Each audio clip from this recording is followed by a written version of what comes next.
Good afternoon, everybody. It is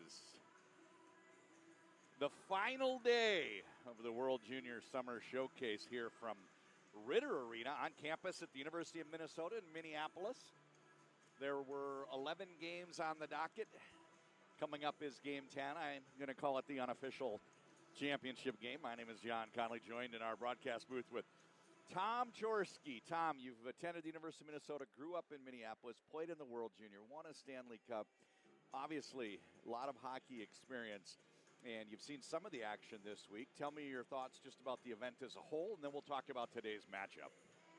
Yeah, well, I think it's a great opportunity for hockey fans who are waiting for the upcoming season to come and see some very, skilled players, future star players, or at least, key players in college and in junior and in the NHL. Yesterday was my first game in person to see Sweden take on Canada, or part of Canada's group, and I was very impressed with Sweden. As we talked about, they seem like they are kind of tournament ready right now. Their zone exits and zone entrances were all very good. Their puck support was very good. There was a lot of movement and rotation once they got into zones, and so I was impressed with them. Looking forward to watching Finland, who has had a ton of success in this tournament as well. Sweden enters this game 4 wins, no losses. 23 goals for, only 12 against, a differential plus 11. What jumps out is only 2 of those goals came on the power play. That means 21 even-strength goals in the 4 games that they've played. Finland, on the other hand, they have a 3-1 record. They lost the first game to a split squad from the United States. Weird final. It was 5-2. Game could have gone either way, and they certainly did not look bad. Since that time, they have been on a roll. 17 goals for, 13 against, differential plus 4. And what jumps off the page are those 7 power play goals. Tom, you just pointed out, Sweden's taken 48 penalty minutes in 4 games. Finland is scoring almost every time they have a power play. That's something that could definitely be a factor in the upcoming game. Yeah, we'll have to keep an eye on that. And the other side of that is that Sweden has provided the most offense while taking the most penalties. But you're right, the key matchup for this particular game is Finland's prolific power play against the potential Sweden taking a lot of penalties, or more penalties than Finland. I'm calling this the sore feet game. The Scandinavians, they might have sore feet. They've been kicking the North American counterparts around the rink for the last few days. One-sided wins when Sweden and Finland played against U.S. and Canada. None of those games were close. And here we have best on best, at least for this week, squaring off for the unofficial championship game of the World Junior Summer Showcase. Finland to our right, dark blue. Swedes on the left. Shuffle up and deal. In goal for Finland is Petteri Rimpinen, and it is Carl Axelsson for Sweden's. Both number 30s getting the start in this one. We have seen good goaltending throughout from both countries, regardless of who's been in between the pipes. And Carl Axelsson, the Swedish goalie, has spent some time in both the Null, I think in Austin, Minnesota, and in Sioux Falls in the USHL. So playing North American junior hockey. Most of his teammates playing overseas in Sweden. Tuva off the draw, takes it toward the goal. Shot gets blocked, picked up by Pettersson. He hits Danielson, back to Pettersson. He gives it a wrap. Entering on the right-hand side, Jack Berglund gets there first. He gets a stick on it, pokes it into the corner, pressing down Saline Wallenius. Now behind the goal, Pettersson. Finding the open man, Saline Wallenius takes the snapshot, and we continue to see a lot of traffic in front of the goal. All teams in this event seem to be trying to screen that goaltender and be ready for rebounds. Nice save and a cover by Rimpinen. Well, yeah, right off the bat, Sweden shows a lot of puck poise. They're poised with that puck, and they look off defenders, and they move so well with it. And then they look for the open guy, and typically it's up high, and then they crowd the net, and pucks get to the front of the net, and there's some action. Leading scorer Wilson Bjork in the face-off spot. He's got a goal and 5 assists in their 4 games. Jack Berglund also 6 points, 3 and 3. Swedes holding the zone. Vigo Bjork gets a stick on it. Now Wilson Bjork chipping it down the wall. Vigo can't quite wrestle it away for the Finns. This is Atos Koivu. They work a pass through the goaltender, starting the breakout down behind the defenders. Now up the right-hand side, Atos Koivu gets to the blue line, runs into some static. Puck turns over. Now this Finns regroup. Some big static. They gain the red line. That's a big boy. Turn the puck over. Ekberg zone in. Ekberg gets around the defender! And a huge save made. Rimpinen. Ekberg sneaking behind enemy lines. And somehow, I think it was Soini, got a little turned around there. The Finns tip it. Nilsson with the steal. Eric Nilsson with a good scoring chance. And Tom, bing bang, 2 great grade A scoring chances for the Swedes. We're just a minute 34 in. 3 shots to goal already, but that only tells part of the story. Those are great chances. Well, great saves by Rimpinen, too. He's been solid there. Had to be solid. Called upon early here in the first couple minutes. I've said it many times. If I needed a shortstop, I'd go to the Dominican Republic. If I need a goalie, I'm going to Finland, a country known for turning out several of the best NHL goaltenders. Shot from the blue line. This one's knocked down. Rebound gathered up and taken to the sidewall. Now they're going to reverse course, break out through Micha Jokinen to the neutral zone. Van Hanen gets a stick on it. Puck behind the goal, picked up by Eliasson. To the blue line and out. Swedes overskate the puck. Finns working on zone re-entry. They're going to slow it down and play back into their own end. Both teams opting to shift some personnel. Up ice, Jokinen. Kalto, he takes a shot into the mitt. Axelson gathers the rebound.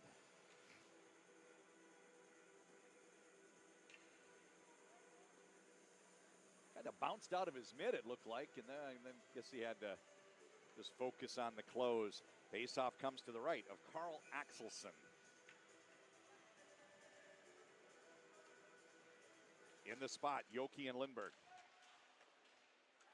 Kalto behind the goal. Oh, Kalto tried a hard wrap.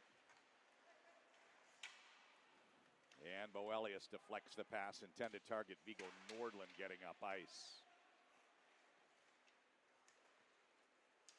Finns on the counterattack. This is Kivi Harhu.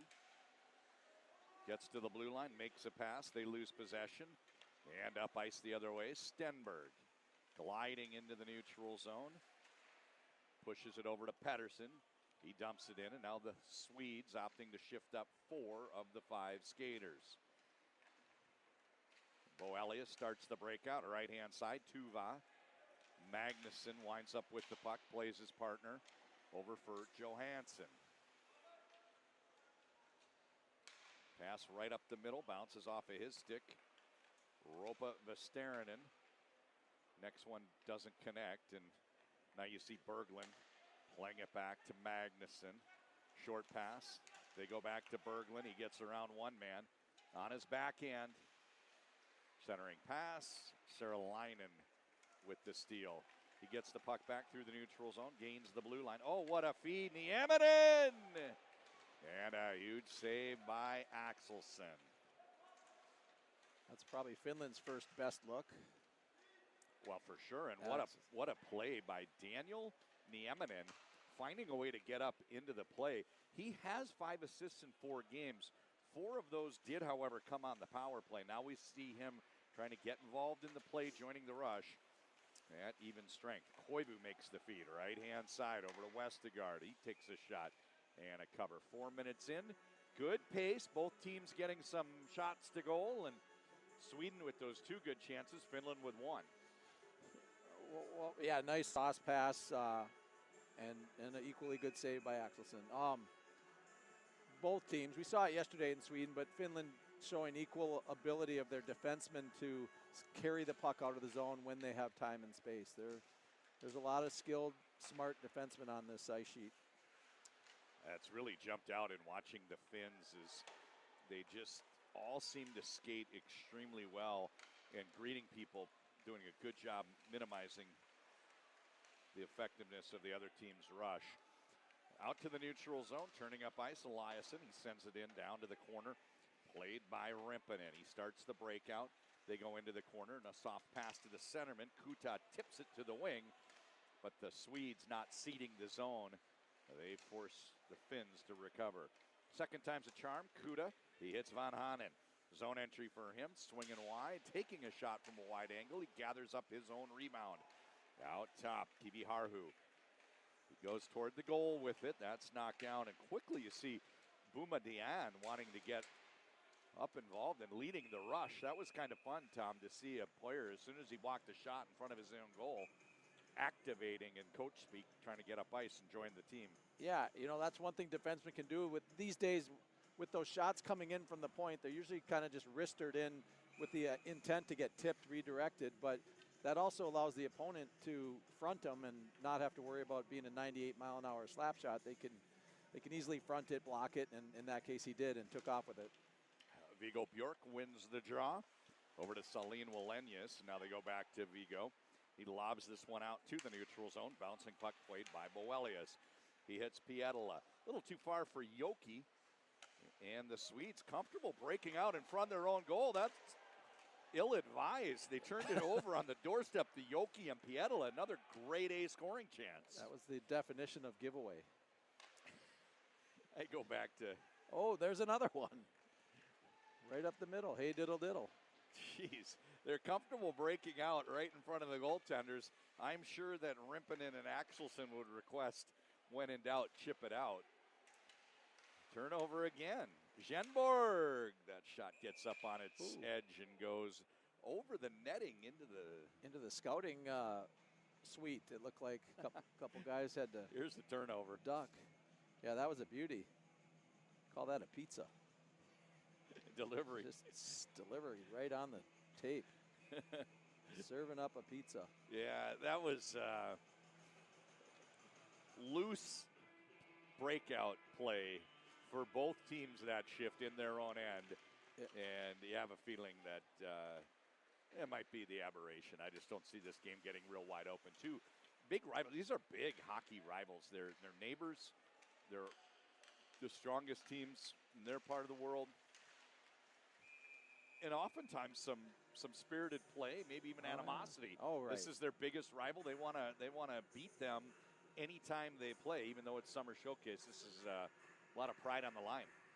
Yeah, they're rivals, longtime rivals when it comes to international play, and it's why you see a lot of NHL and pro players go back and play in the World Championships at the senior level, because they take so much pride in playing for their nation, for their country, and wearing those jerseys. Face-off controlled by the Finns. They play back to the blue line, however. Nordlund gets in the way. Zone re-entry here. Soini plays a pass over to the left-hand side. Nieminen gets away from him. Lindberg for Sweden starts the breakout. His pass stolen, and now back on the stick of Finland's Tuva. Tuva with a shot, and Axelson squared up, makes the save. You don't see too many what you call hope passes, where they just get to the puck and send it to the front of the net, or backhand it without looking out to the front. And they're so efficient and careful. Once they get it, they're not just going to throw it away without some sort of thought behind it. The comment that you made yesterday with Sweden and Packy made earlier in the week, talking about Finland, we just keep hearing about puck support. So, stripping out the jargon, that's just what are the guys doing without the puck, and are they going to places that the puck carrier can easily find them? Right. And that's the hallmark of both of these teams this week. It's real easy for them to make those quick, short passes. Doesn't stay on their sticks for very long because there's a lot of crisscrossing, and they know where those guys are. Right, and they're moving. It's typically a short pass when he's talking about the support, but they get open, and there's some longer passes too, no doubt. But in general, when they're coming up ice with a lot of momentum, there's some short passes, and there's always a guy coming behind or just in front, and they can get him that puck. Berglund, zone entry, puck gets away from him, and it's a breakout chance for Sari. Plays it on the wrap right-hand side. The Finns working their way up ice. Zone entry for Piikarainen. He swings wide. There's a centering backhand that got tipped up and out of play. One thing I want to mention, when we come back for the actual IIHF World Junior Championship. The games begin on Boxing Day, December 26th. Sweden is in a pool with the United States and Slovakia. Finland is in a pool with the Czech Republic and Canada, so they will be in different sides of the draw. And a real storyline for the Swedes. The Finns have won 6 and been runner-up 7 times. A lot of success in World Junior.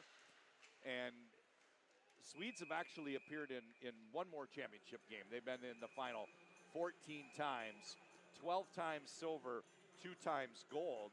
So based on what we've seen with the summer showcase, both of these teams look like medal contenders. You may even say Sweden could be the favorite based on how well they've looked how well they've played.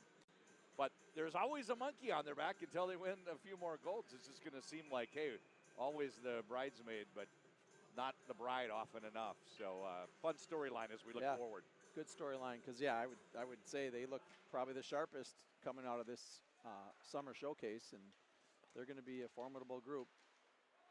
We talked about it yesterday, too, that because it's a 19-year, it's a single birth year, couple of 18-year-olds, maybe a 17-year-old here or there, but a birth year matters, and you can have a strong birth year and you can have weaker birth years, and sometimes the nation is down in a certain year, and this seems to be a birth year that Sweden is super strong, or two birth years, we'll say. Yeah, and Sweden is super strong, and Finland always seems to punch above their weight, no matter what. They always put together a great team. It's a population of less than 6 million. Kalto swings wide. He gets pulled down. No call. Population roughly the same as Minnesota, and they play on the world stage. We see it in the World Junior. We see it in the Women's Olympic. This is a nation that's definitely punching above its weight for a small population. That's Nilsson playing it off the skate blade to the stick blade. He gets it flat, rolls it back to the blue line. Magnuson. Back to Nilsson, who shoots through traffic, and kind of a soft shot, just expecting a rebound. And we do continue to see all the 4 teams this week working someone as a pest in front of the goal that's also there, not just a screen, but ready for the rebound. Wilson Bjork shot. Rebound cleared out. Tuva up ice. Plays left-hand side. Ropa Vesterinen toward the goal. Down into the corner, it's Tuva regaining his footing, dealing with a double team. He saw Magnuson coming after him, and Tom, he did what I would do. You run the other way when Otto Magnuson 6'6", I think. I think I saw him in the hallway yesterday after the game. And he's listed at 200 centimeters and 100 kilos. In North America, 6'6", 220. And you could just see him shying away from that contact. Like, I better get my footing before I engage. Yep. Axelsson looks over to his left where we have the face-off spot. Atos Koivu opposite Eric Nilsson.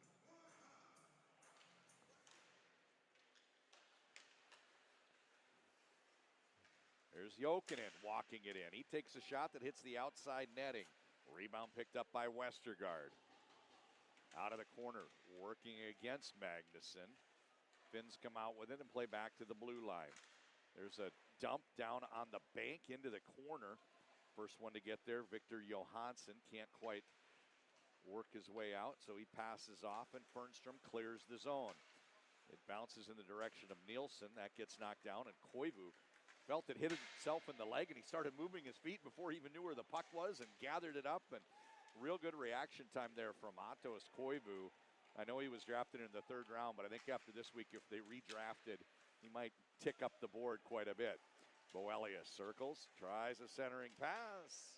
And right when the goaltender went to cover, we saw that cleared to the side by Gabriel Eliasson.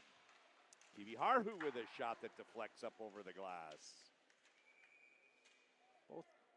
Both teams really utilizing the top half of the offensive zone. You know, it used to be cycle out of the corners, and you'd come out of the corner, and if you didn't have a play, you cycle it back to the corner, and you just kind of grind and in the corners. Now, it's not anything new, but it's really evident and prevalent here today of these two teams where they like to use that space above the tops of the dots there, tops of the face-off dots, and a lot of movement, a lot of rotation, and the beauty of that is that you're keeping the puck in front of the net. You're not battling for it below the goal line and then trying to come out, and you still have to get the puck to a good scoring position. When you're rotating and cycling up top, you know, you're still in a great spot to get pucks to the net or make a pass to an open guy. You talked about it yesterday. So the Swedes only brought left shot defensemen, and Finland only has Soini on the right. So when we're looking at dump-ins, which corner are we looking at? The left shot defender is going to have a harder time retrieving in these two. Other way. Other way. So you have to, left shot would have to go in and scoop it up on their back. Okay. I mean, they can go to their forehand. Yep. But if you know that they're only lefties, you can forecheck that way to take steer them. So let's steer them to their backhand. So let's watch, because now these guys are the most skilled of their age group, so they might be actually able to handle it. Yeah. But the Swedes would be turning toward the bench side. Yes. Toward the camera, and then the Finns in this period. All right, away. Let's watch for it and see if that comes up. See if they ever get on their backhand and have a hard time or something. Finland loses the draw and immediately rolls back into a trap. Sensing that, Stenberg dumps it in. Now the Swedes trying to regain possession with their forecheck. There's a nice, tidy pass. It was Nordlund going a little bit in tight quarters, kind of behind his leg. Didn't connect, and now the Finns on the counterattack. They send it. That's a smart play. We're playing hybrid offside, and they recognize he could get there before the defender, so they put it into a spot where he could win the race. Stenberg sends it to Nordlund, who does a great job kicking it from his skates to his stick. Now Boumediene. He gives it back to Stenberg, who's been very active this shift. Hard pass onto the tape, Lindberg. And now Stenberg with a great shot. He had a hat trick the first day, and he's really been all over the ice the last, 20 seconds. Fun to watch, one of the youngest players in the field. Rebound available, and Nordlund gets 3 cracks at it. Goaltender down. Somehow it stays out. Initial save, Rimpinen. Some help from the Finnish players in front of him, but I'm attributing half of that to a force field around the goal. Seemed like the will of God keeping the Swedes off the board. He really had to have his leg pad, his right leg just buried into the ice to keep it puck from going underneath it. That flurry levels up the shot count at 8-8. We've got 8 minutes remaining here in the opening period, 12 minutes down. Calto, he gets pulled down. There's no call. Interesting. There's been a few no calls. There have been, and it's been they haven't been terrible, but they've been potential calls. And we've had precedents where the game so far, there's a good wheel and shoot from Pettersson. We've had precedents where the games to this point have been called pretty tightly, and no better example than one of the Finns getting 5 in a game for might have to look where the ref's from. I think they're from Blaine, Invergrove. No, it's interesting. The referees get to the highest level the same way the players do by working these events, and I'm sure they're from out of town. But they want to go out on Saturday night. They don't want us to go any longer than. Johansson runs into some static. Here's Ruohonen on the right-hand side. Tuva. Heikki Ruohonen and Tuva forechecking, but out of the crowd comes Magnuson. He makes a pass, left-hand side, chipped up the boards by Ekberg. It bounces back to him. And now it's picked up on the forehand. Jokinen turns into a defender, and the Finns have to reverse course and go the other way. Swedes not letting them out. That's Viggo Bjork all over them on the forecheck. Bjork, 2008-born player. When you mentioned it kind of being a 1-year, maybe 2-year birth year. Next year, the World Junior 06-07. So 08, still a high school age player here in North America. He's been fun to watch. I think he identified that it was just one Finn back there, and it's just him one-on-one, and he jumped him because he knew that if he could get on him, the Finnish defender had no one to move the puck to, really. Every defenseman looks great when they're not pressured, but when you get pressure on them, sometimes it's miserable for them to try to break out, and they can turn the puck over. Or you see who the real good ones are. Yeah, Bo Elias makes the feed. Oh, turnover. Oh, geez. What a shot block from Genborg, and I thought he might be able to jump behind Aaron Kiviharhu. Credit Kiviharhu with an incredible job of responding and quickly getting in position, stopping that rush from Genborg. Boelius, he goes back to Kiviharhu. Boy, a lot of poise across this Finnish back line. They scratched Nicholas Nukari. He was added to this group. Always playing well. Monanen not in this game. And the 6 they have dressed, they make it look easy, Tom. Yes. The Finnish defense, and we know it's not, but they're calm and poised and get in position with their skating skills, and when they have the puck, they get rid of it quickly. It's fun to watch. Down into the corner on the forecheck, Pikkarainen. Puck gets away from him. Nilsson, his pass doesn't connect, and regrouping back into his own end, Soini. He's the lone right shot defender on both teams in this game. They give it back to him. Soini cuts to his forehand, fakes the shot, and he runs it down over to the corner, sidewall. There's a shot just over the bar into the glass. Nieminen responds quickly. He jumps into the play, and now he rolls back toward the blue line. Crashing down the board, Soini. It's fun to see how the Finns do a great job figuring out when they can get up into the play. There's a shot through the defender. Through the legs was nice. Pikkarainen at the blue line. Little blue line move, and drifting over is Ani Kalto.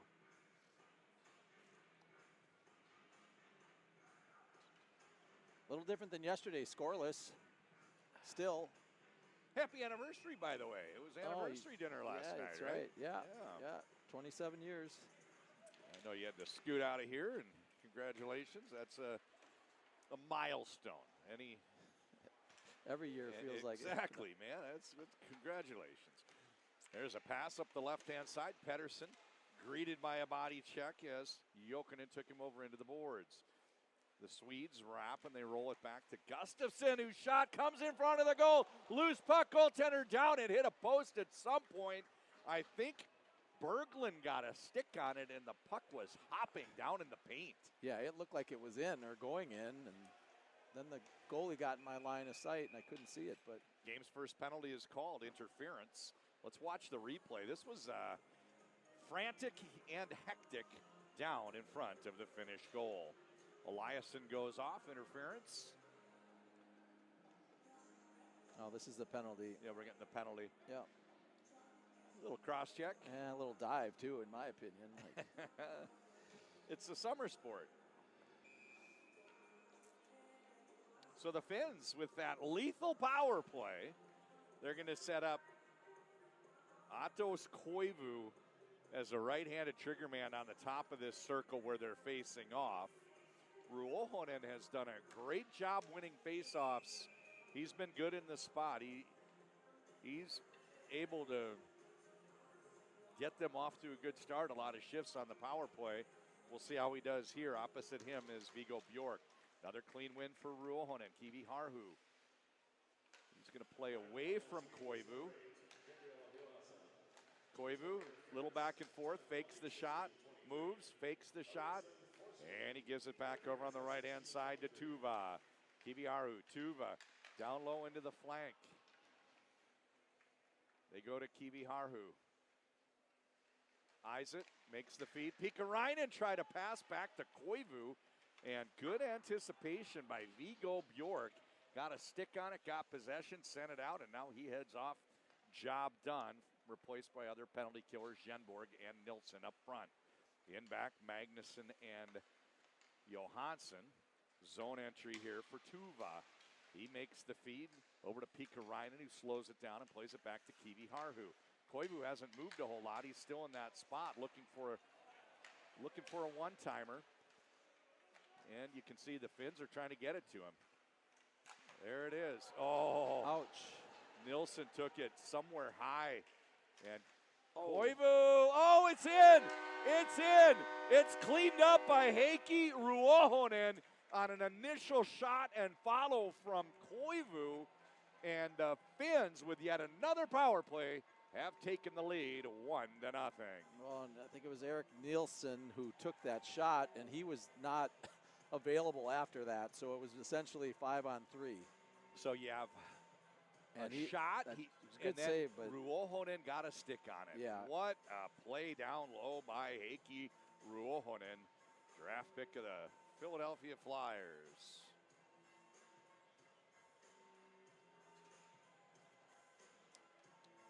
So the shot block was Nilsson, 19? Yes. And Let's see if he comes. I see him right now. He started to go back underneath the tunnel, but now he's back sitting in a chair at the end of the bench.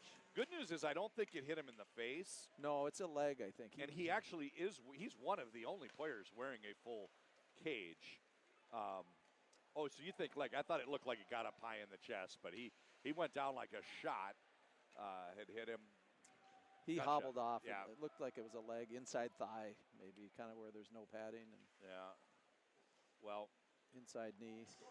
That's the 8th power play goal for Finland in 5 games. Yeah, they don't mess around on the PP.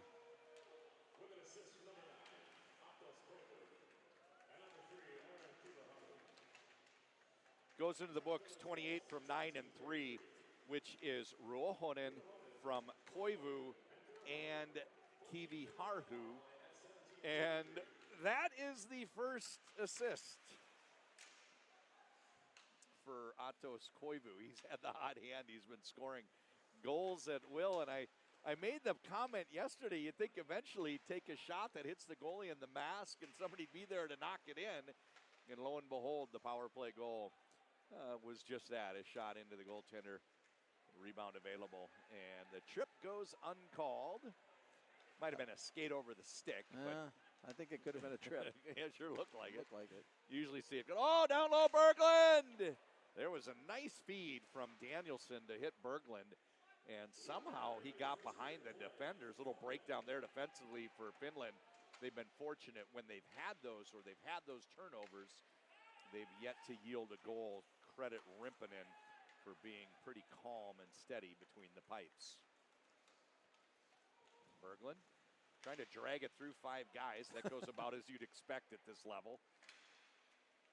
I don't blame him. He just got in on them and realized I better try to skate out of here. I don't have anyone to pass to either. There's a shot that tips up by Ropa Vesterinen. So we've already seen a lot of pucks leave the playing surface. And the reason it is because all these players have such good sticks. They get sticks in passing lanes. They get sticks on the shooter. So, as a play is being made, they can get a stick out and really disrupt the shooter, the passer, whoever they need to disrupt with it, taking away that space around the blade of their stick. These players, and it's something that from this point forward to higher levels, you need to have a good stick. I'm loving the replay here. Great job by our Great job by our studio. They just pulled up the trip, another check, the pass in, and they're just pulling up the big moments every whistle. We've got just a few seconds left in the period, and the Finns are going to clear the zone as time expires. 3, might get one shot off here from the top of the circle. Coming up there right-hand side, Tuva just running out of time, and a nice save made by Carl Axelsson. So game's been as good as I certainly expected. Great pace to it. Both teams playing midseason form, even though we're playing summer hockey. And with that power play goal, the Finns lead 1-0. Shots 12-10 Sweden. Tom, what are your thoughts for what we saw, and what are you looking forward to seeing as the game unfolds? Well, I guess the latter, that the thought in my head right now is that Finland playing against Sweden, who's the undefeated team, and Finland with the strong power play, you almost wonder if the coaching staff uses this game as a template to play tough defense, try to wait for your opportunities, because your power play is so good and you can rely on that, and to really make sure you're defensive minded, which isn't uncommon for the Finns, and really try to keep Sweden off the board, and then wait for your good opportunities, wait for your power plays, and that's your strategy for the next 2 periods to win the game. And I great insight, and I think that's something that is more likely to come out of European coaching, because they're soccer nations, and in the U.S., I just think it's a foreign concept when you talk to a hockey coach about sagging back, waiting for turnovers, trying to score in transition. it's generally focused, especially in the youth ages, on skating hard and working up ice all the time. And you just mentioned a lot of things that seem to be the antithesis, which is, hey, we're going to pick our spots here and we're going to really tighten things down defensively. And they can score on you two ways, even if they're sagging back. One is in transition, and as we've seen, if they're able to draw penalties, that was their 8th power play goal in 13 periods. Well, we'll see. And they've scored 18 goals. That is an incredible number of goals coming on power play. Percentage-wise, yeah. Yeah, and I don't know the percentage because we haven't broken the stats out like that, but clearly that's at a greater than 50% clip because we haven't had that many penalties in these summer games. Yeah, and we'll see how much they actually, sag back or play.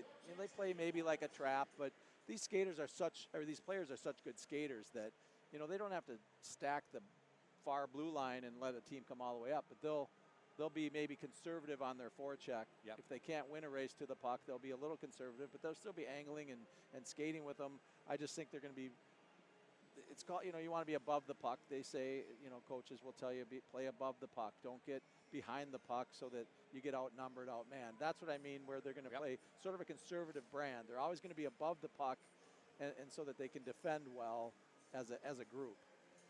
We're going to take a quick break. We'll be back with second period action in 13 minutes. He's Tom Chorsky, John Conley.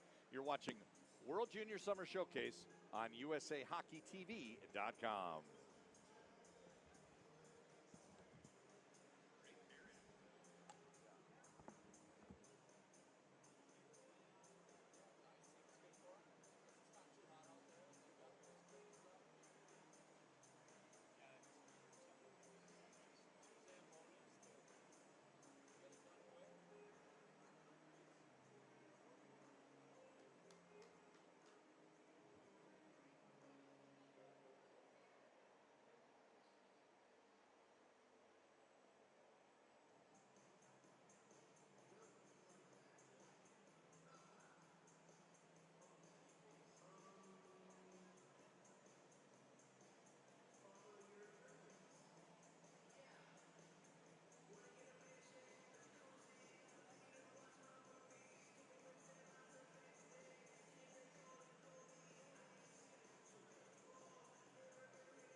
Yeah, just turn. Yeah.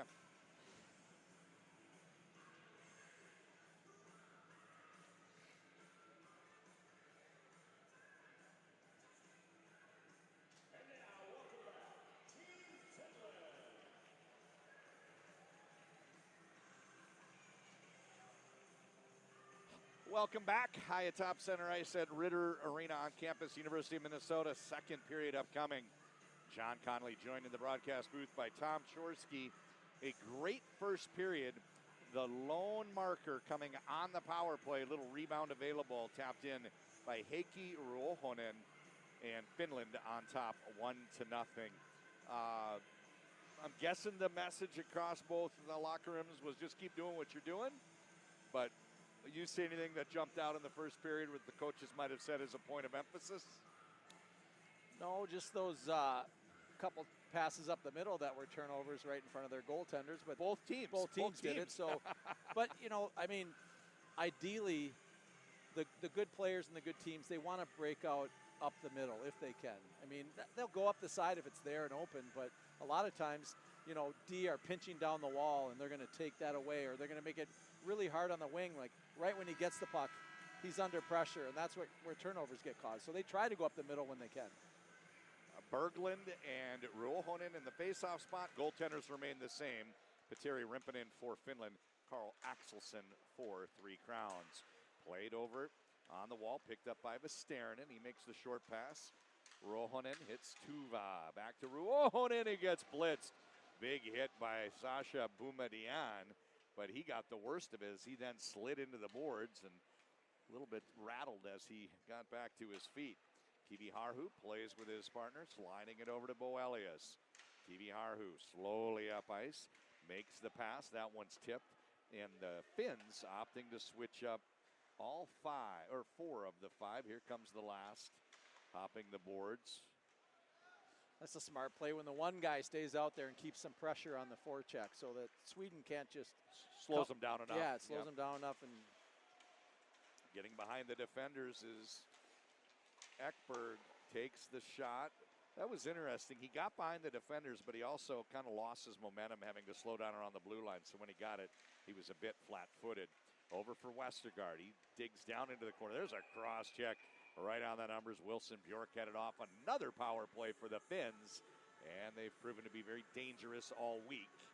I think he called them for boarding. Board. Yep. Could be checking from behind as well. Take your pick. Cross check, check from behind, boarding. You get a look at it here. In the IIHF. It's a little tough that the forward turned, right? Yeah. The defender's on him, and player turns his back and skates towards the boards. And so in the IIHF junior hockey rulebook, a boarding can be a minor penalty if you're accustomed to watching USA Hockey Youth. That's been taken away. It's only a major penalty in a game misconduct, or a minor with a 10-minute. So anyway, this is, there's a tip into the goal.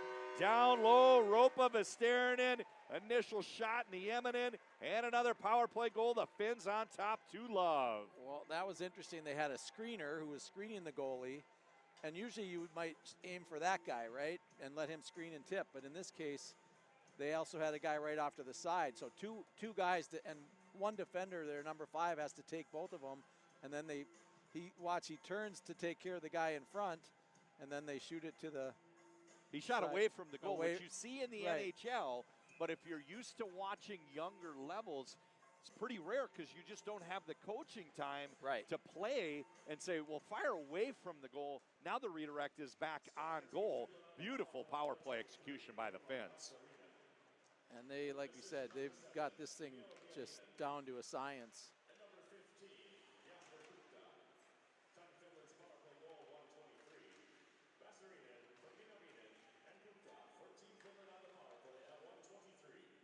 Boy. So Ropa Vesterinen, the shot came from Nieminen, and adding an assist there, Jesper Kuta. Nice so steal. They moved there's a good scoring chance down low, and denied. Genborg right on the doorstep. Genborg has been outstanding today. He's really been active and just having a great game. What's interesting about that is he really pickpocketed the D there. Yeah. You know, he's one of the lower scoring forwards. You see a lot of balance when you look at the Swedes. They're getting production across all the lines, and he's done a good job. Yeah. Great save by Axelson, too.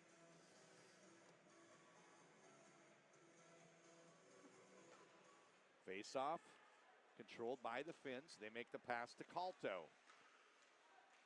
Pietila, the target. Instead, it turns over. Nordlund with a shot.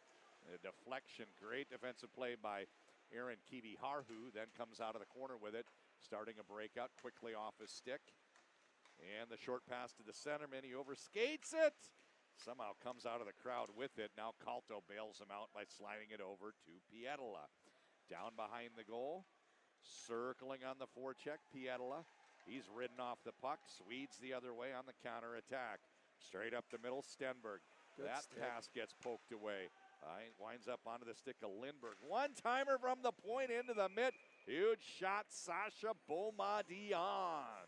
Carl Axelson is looking sharp in net for Finland. You can catch him down in, they flip-flopped? Or what am I saying here? Axelson's a Swede. Oh, he's the Swede. Sorry, my bad. They're both good.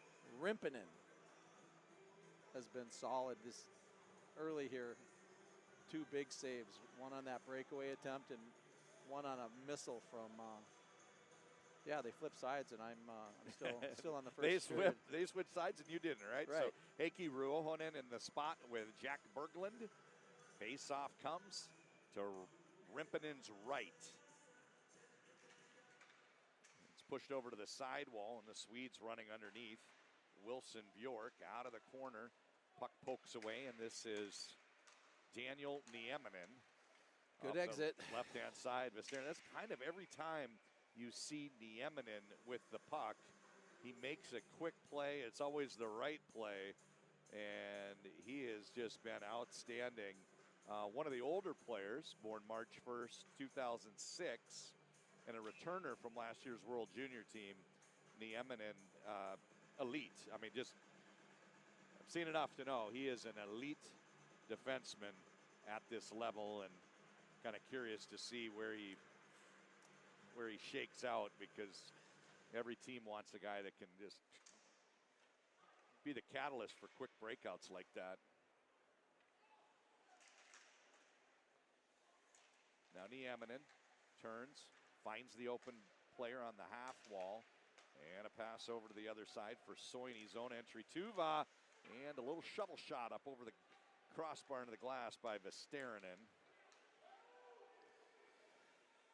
So a little better crowd already today than we saw yesterday for the first game. But I think we're anticipating a little bigger crowd as the day goes on.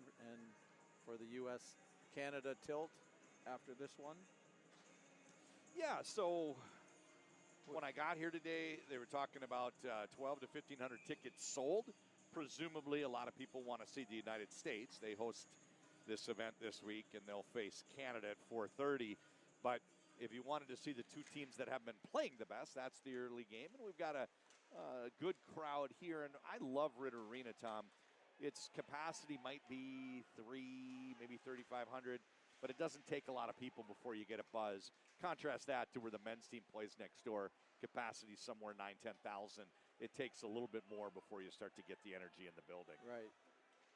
But I started to say earlier, I mean, what a great opportunity for young players if they do come or, would have come to see both great individual skill as well as some very smart systems and smart coaching, and coaches could learn a lot by coming and watching these upper cycles, high in the zone and poised with the puck, and just how they're doing things is remarkable.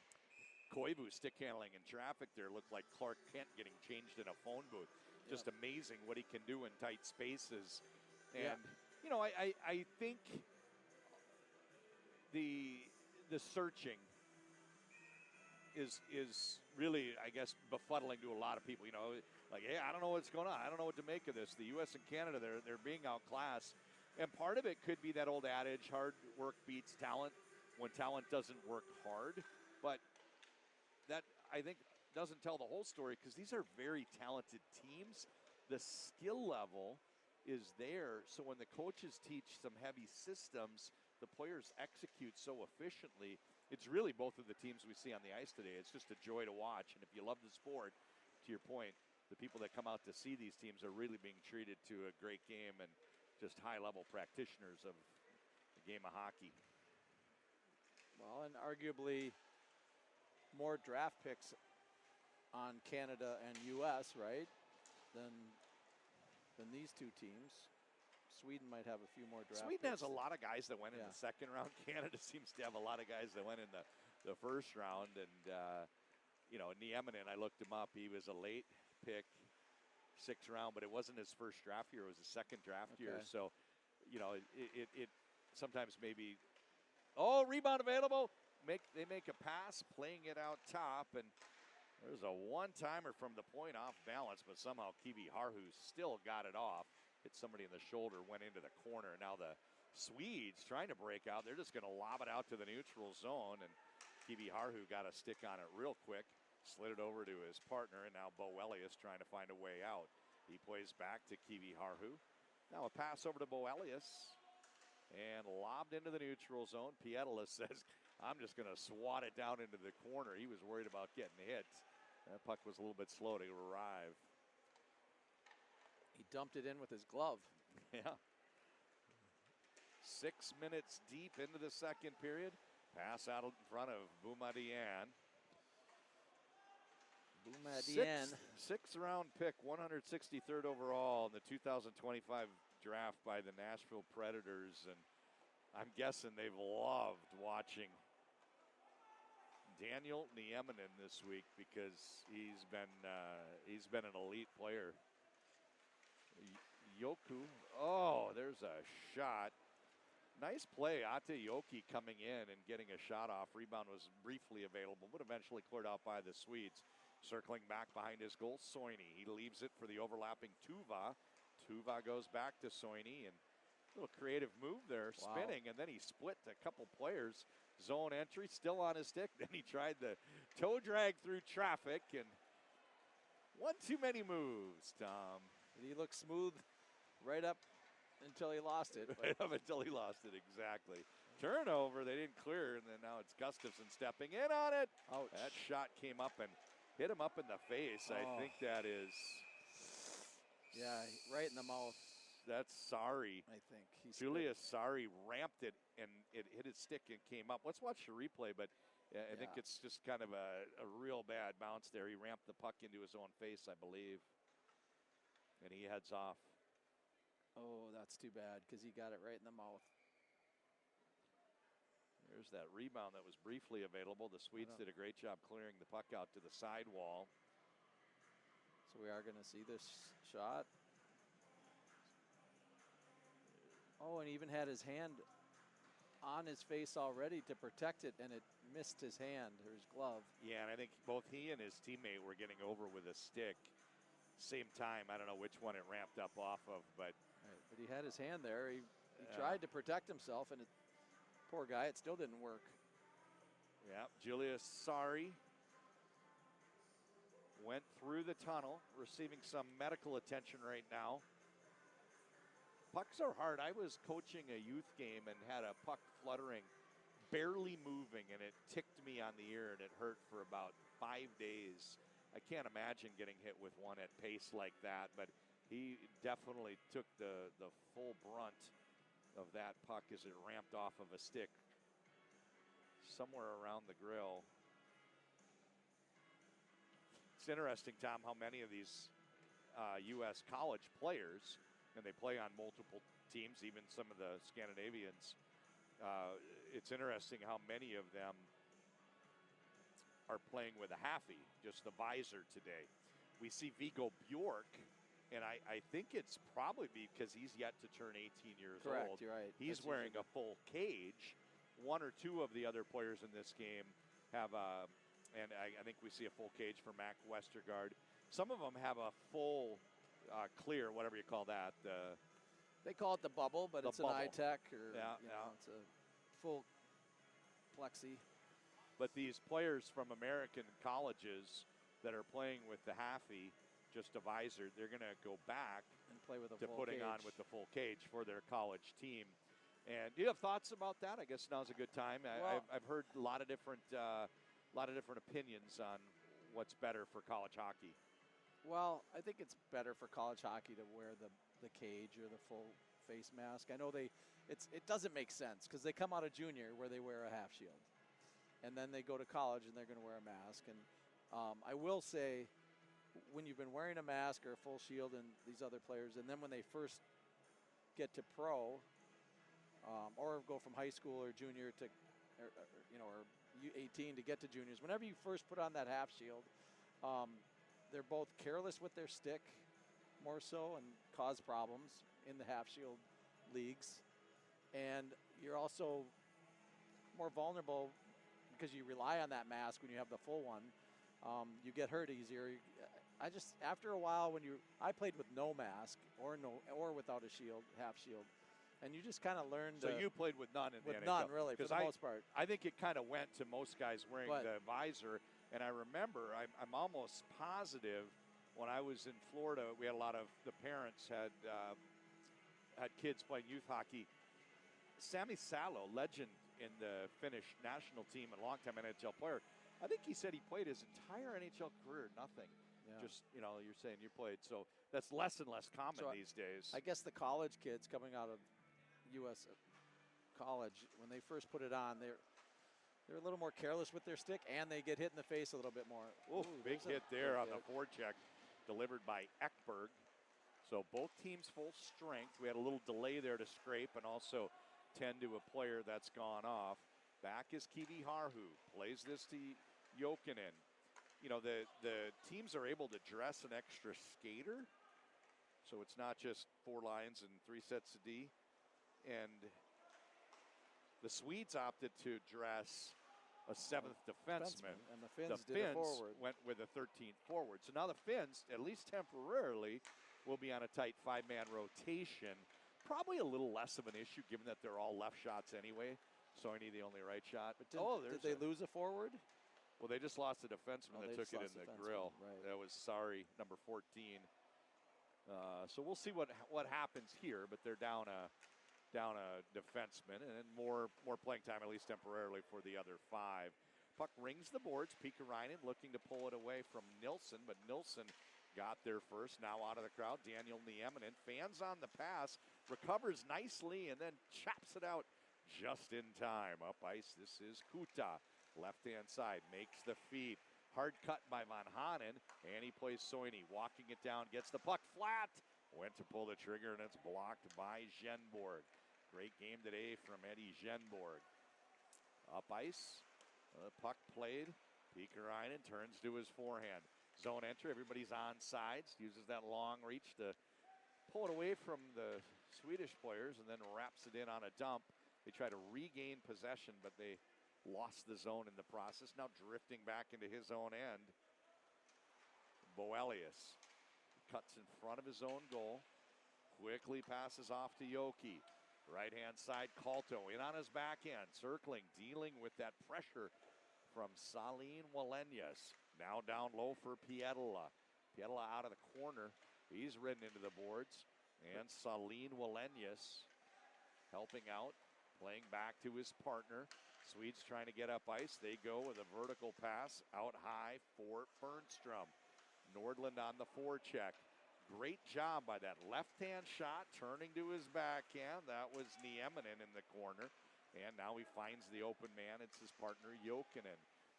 I just think you get a player like Nieminen, and he can help a team in so many ways. He's quarterbacking the power play at times. He's quick and efficient with the breakout. He skates well enough to defend. And Nieminen is just a standout on a team that has really looked great. He's stood out within his own team. Been fun to watch the last few days. Yep. Chip down in the corner, Ruohonen. And he gets pushed into the boards. Managing to stay on his feet. He slides it over. Little help on the forecheck from Vesterinen. Tuva. Rohonen, tub thumping, went down to his knees, but he got back up again. Now it's Boelius.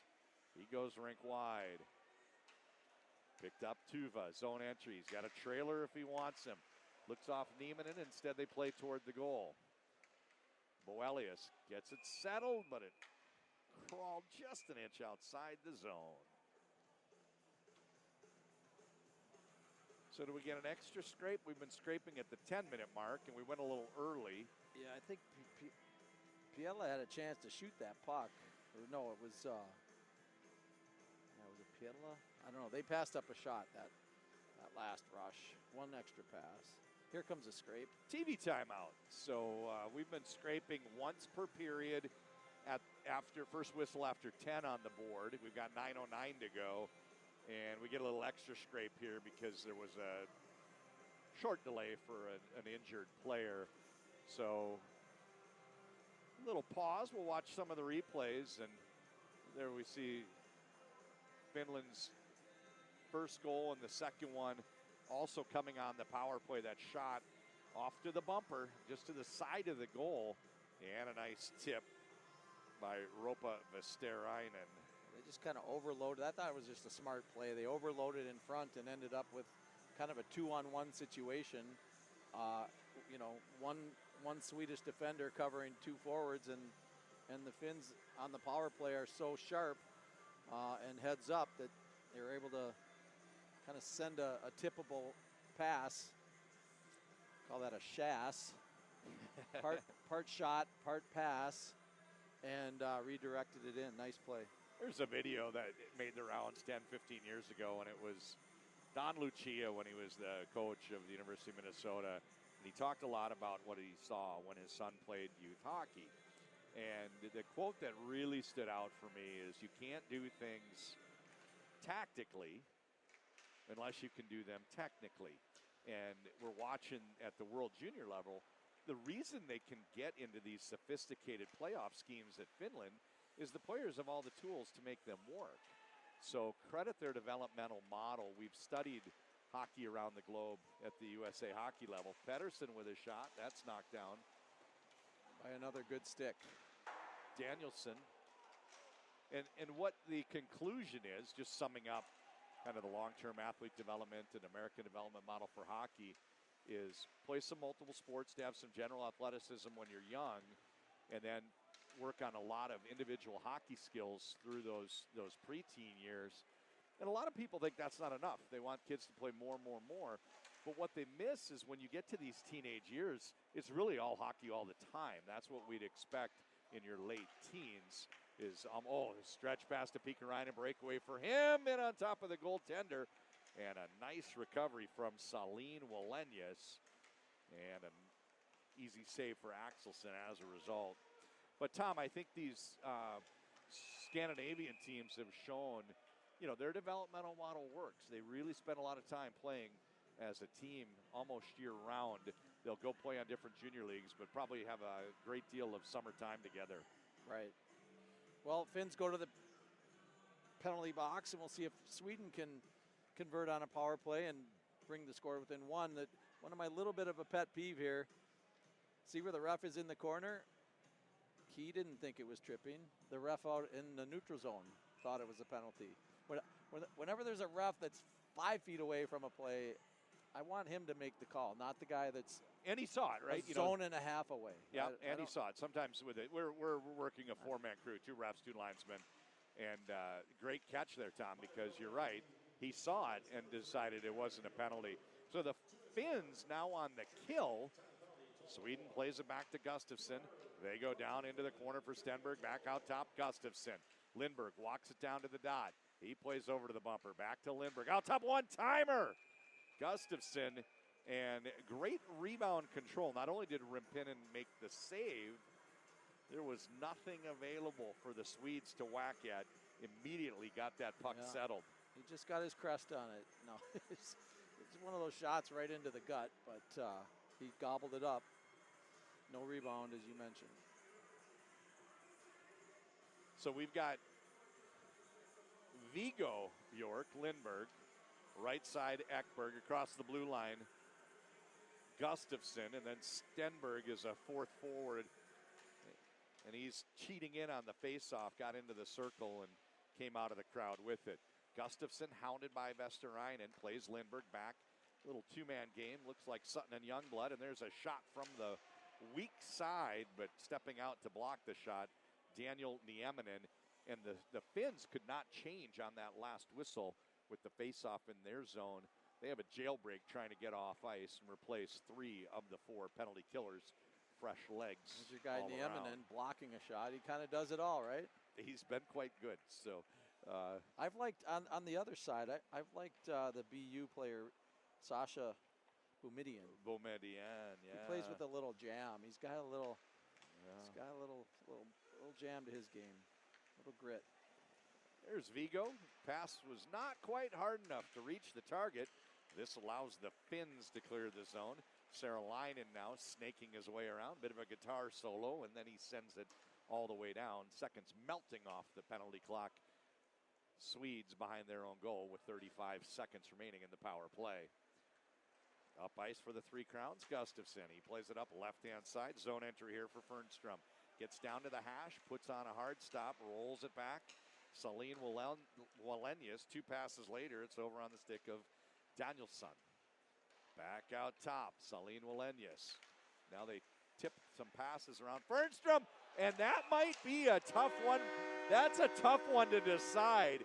It hit the skate and went in, but he didn't kick it.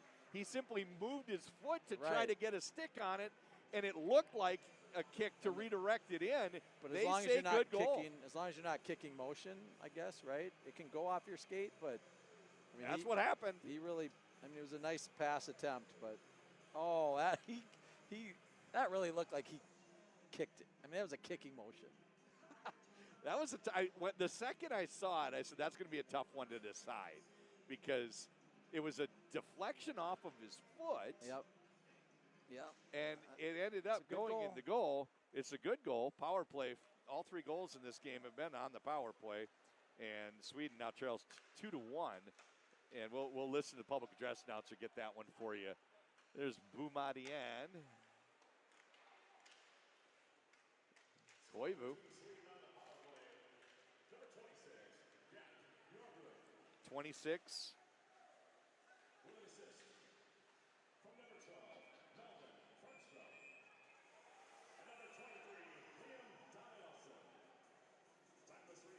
Things are getting a little scrappy in front of the net. I think we're going to have a coincidental situation maybe.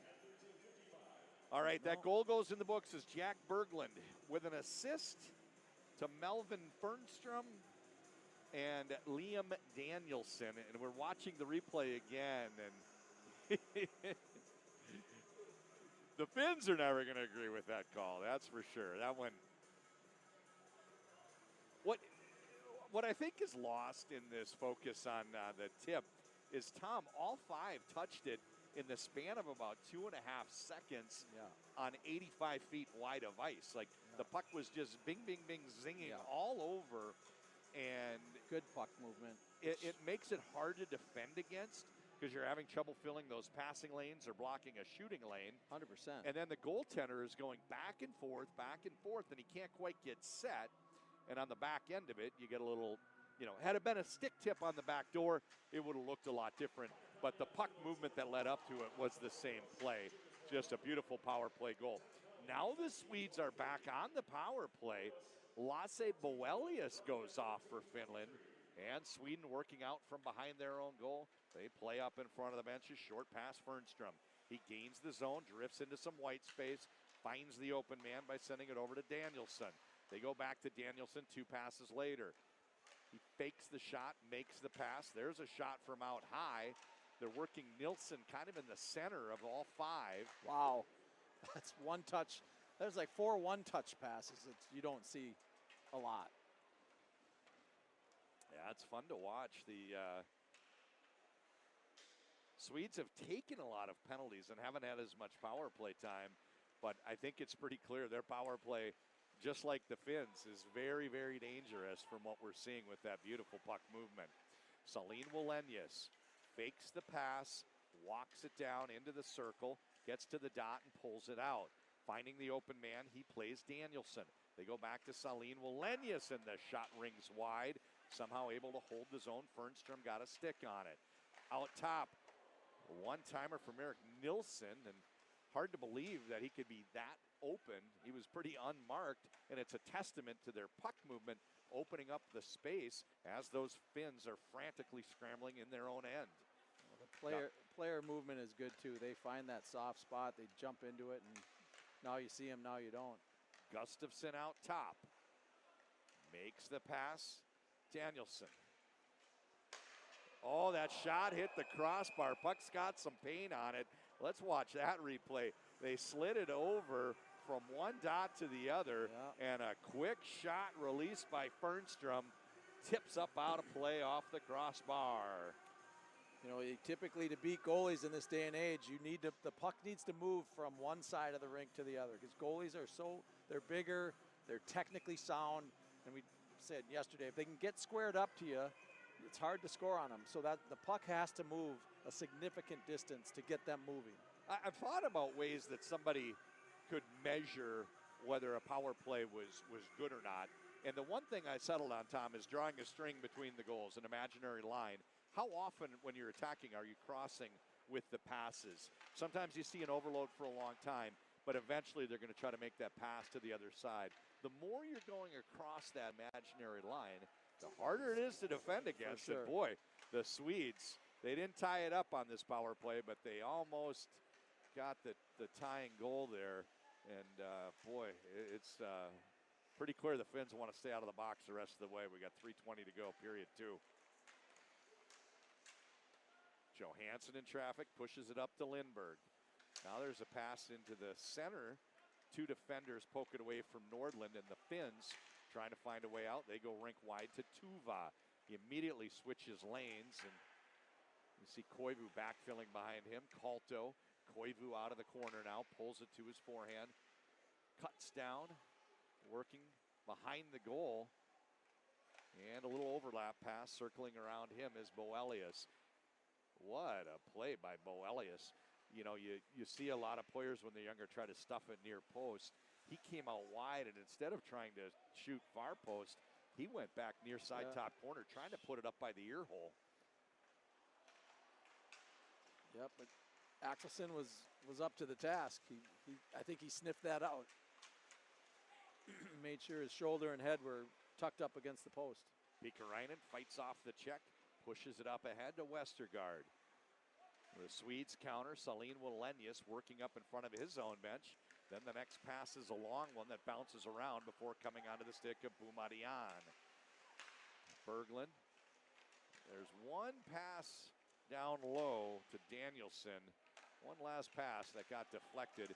Finns eventually get control, and they're just going to shovel it outside the zone, try to get for a line change. They have been pinned down in their own end a little bit too much for their liking. 1 minute 45 seconds to go. Shots on goal, 17-16 Sweden. Scoreboard reads 2-1 Finland. All goals coming on the power play. And I think that scoreboard's indicative of just what a tight game we're watching. Yeah, like I said after the first, it's a good opportunity for these two teams to play a very strategic, sound, tactical game, like you mentioned. Wilson Bjork fires that one. Did that hit the post or the blocker pad? I think it was a crossbar. Didn't make a tinging noise, but it came out like it did. And the way the goaltender moved, I can't imagine a blocker pad would have rocketed off so far. 1 minute to go, period 2. Finns on the attack, but their pass does not connect. Now they're regrouping back into their own end. Nieminen playing his partner Boelius. Nieminen leaves it for Boelius. He turns up ice and makes a pass to Tuva. Tuva tries to go right through Zhenborg. Not fooled. Eddie Zhenborg with the steal. Working his way into the attacking zone. He sends a shot that wraps out to neutral. Played by Gustafsson. He goes back to Zhenborg. Great shift for Zhenborg. Everywhere he goes, the puck follows. Johansson gets down to the face-off spot. Takes the shot. Rebound. Stolen. Tuva trying to get up ice. And passes to someone with a little momentum. Ruohonen takes the shot. Zhenborg the other way. 20 seconds to go. Swedish zone re-entry. They're entering the zone and finding the trailer from his knees. The puck is played over to Nielsen. Back behind the goal line, Schenborg has it stolen by Jokinen. He's going to play some dead puck behind the goal, trying to just slow things down and get to that period horn. 2 seconds to go.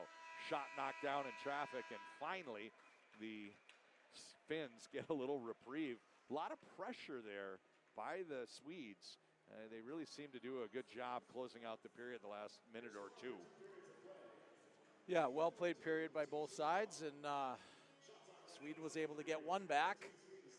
So we set up for a good third period here.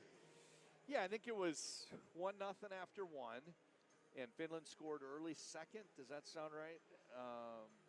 Or no? I thought it was. Yeah, they did, because it was down here. So Finland scored early on the power second, play, and Sweden has gotten that goal. I say it all the time. That 2-goal game, it's always important you get the next goal. Otherwise, it's a 3-goal hole. Doesn't really matter when you score. You could wait till there's 4 minutes left, late, pull the goalie, and call timeout and do some things to try to extend the game. But if you don't get that next goal, you find yourself in a 3-goal hole. In Sweden, not only did they score, they threatened with that crossbar, the next power play.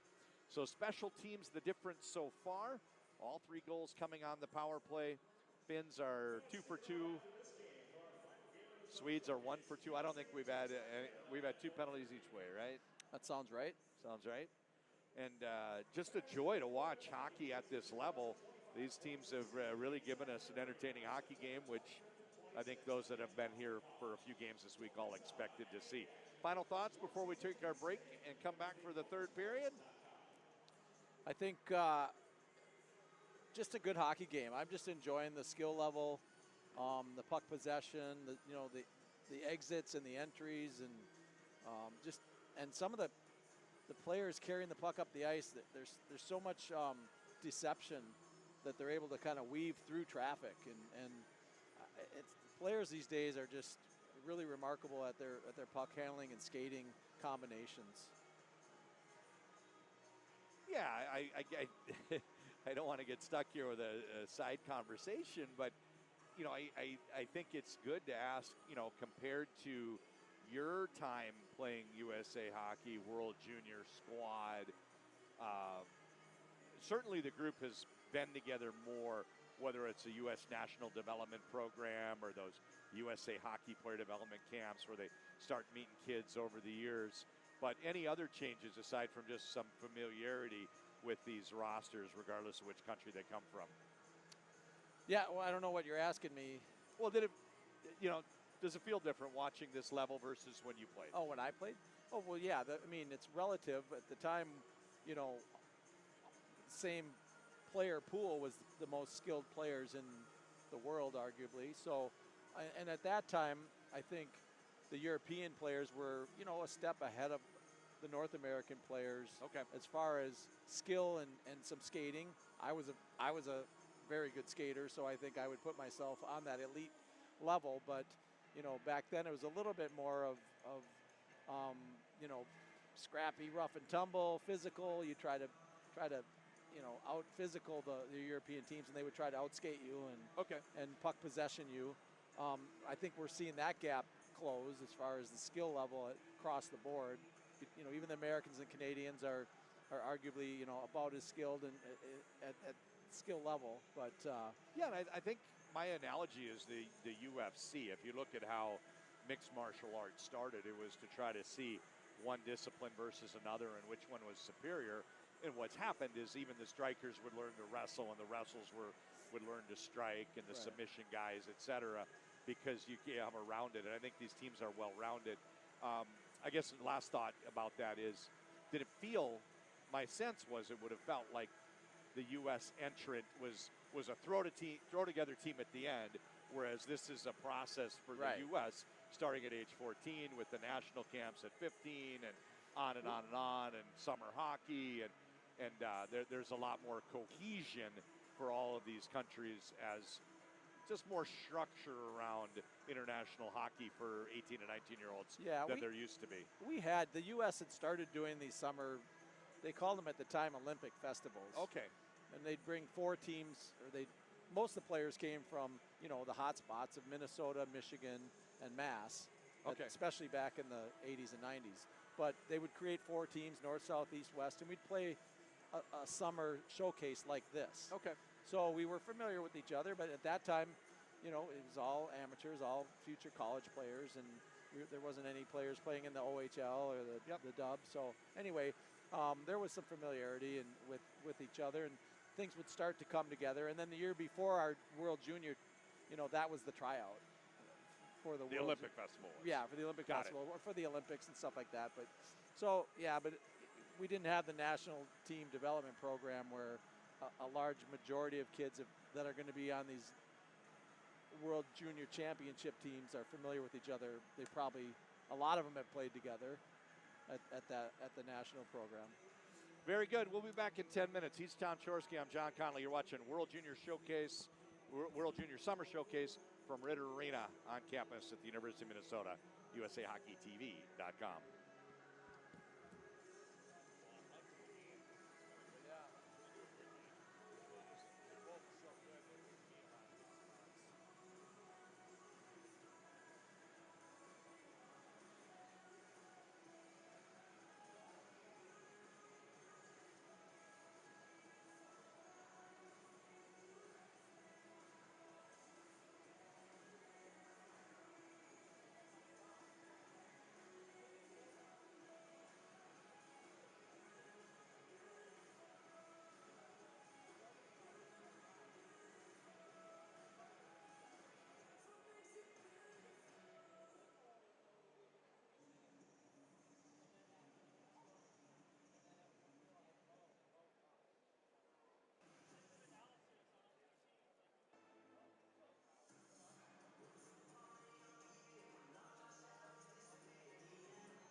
Good afternoon and welcome back.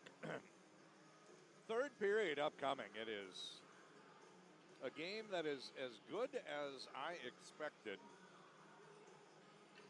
The cream of the crop here in the World Summer Showcase clearly were the Scandinavian teams. They played U.S. and Canada Wednesday, and then they took a day off Thursday, and then they flipped and played the other team, U.S. and Canada, that they didn't play Wednesday, and all those games were multiple goal wins, 6-3, 8-4, and now with a record of 3-1, the Finns 1 period away from an unofficial championship in this World Junior Summer Showcase. I'm John Conley, joined by Tom Chorsky in the broadcast booth. The teams have switched ends once again, and we're ready for the drop of the puck. All goals coming on power play in this game. It is the Finns 2 and the Swedes 1. The Finns control the draw. They play this over to Boelius. He makes a pass to Kiviarhu. He sent it up ice, but the deflection came just shy of the red line. That means icing. And we're going to bring it back into the Finland zone.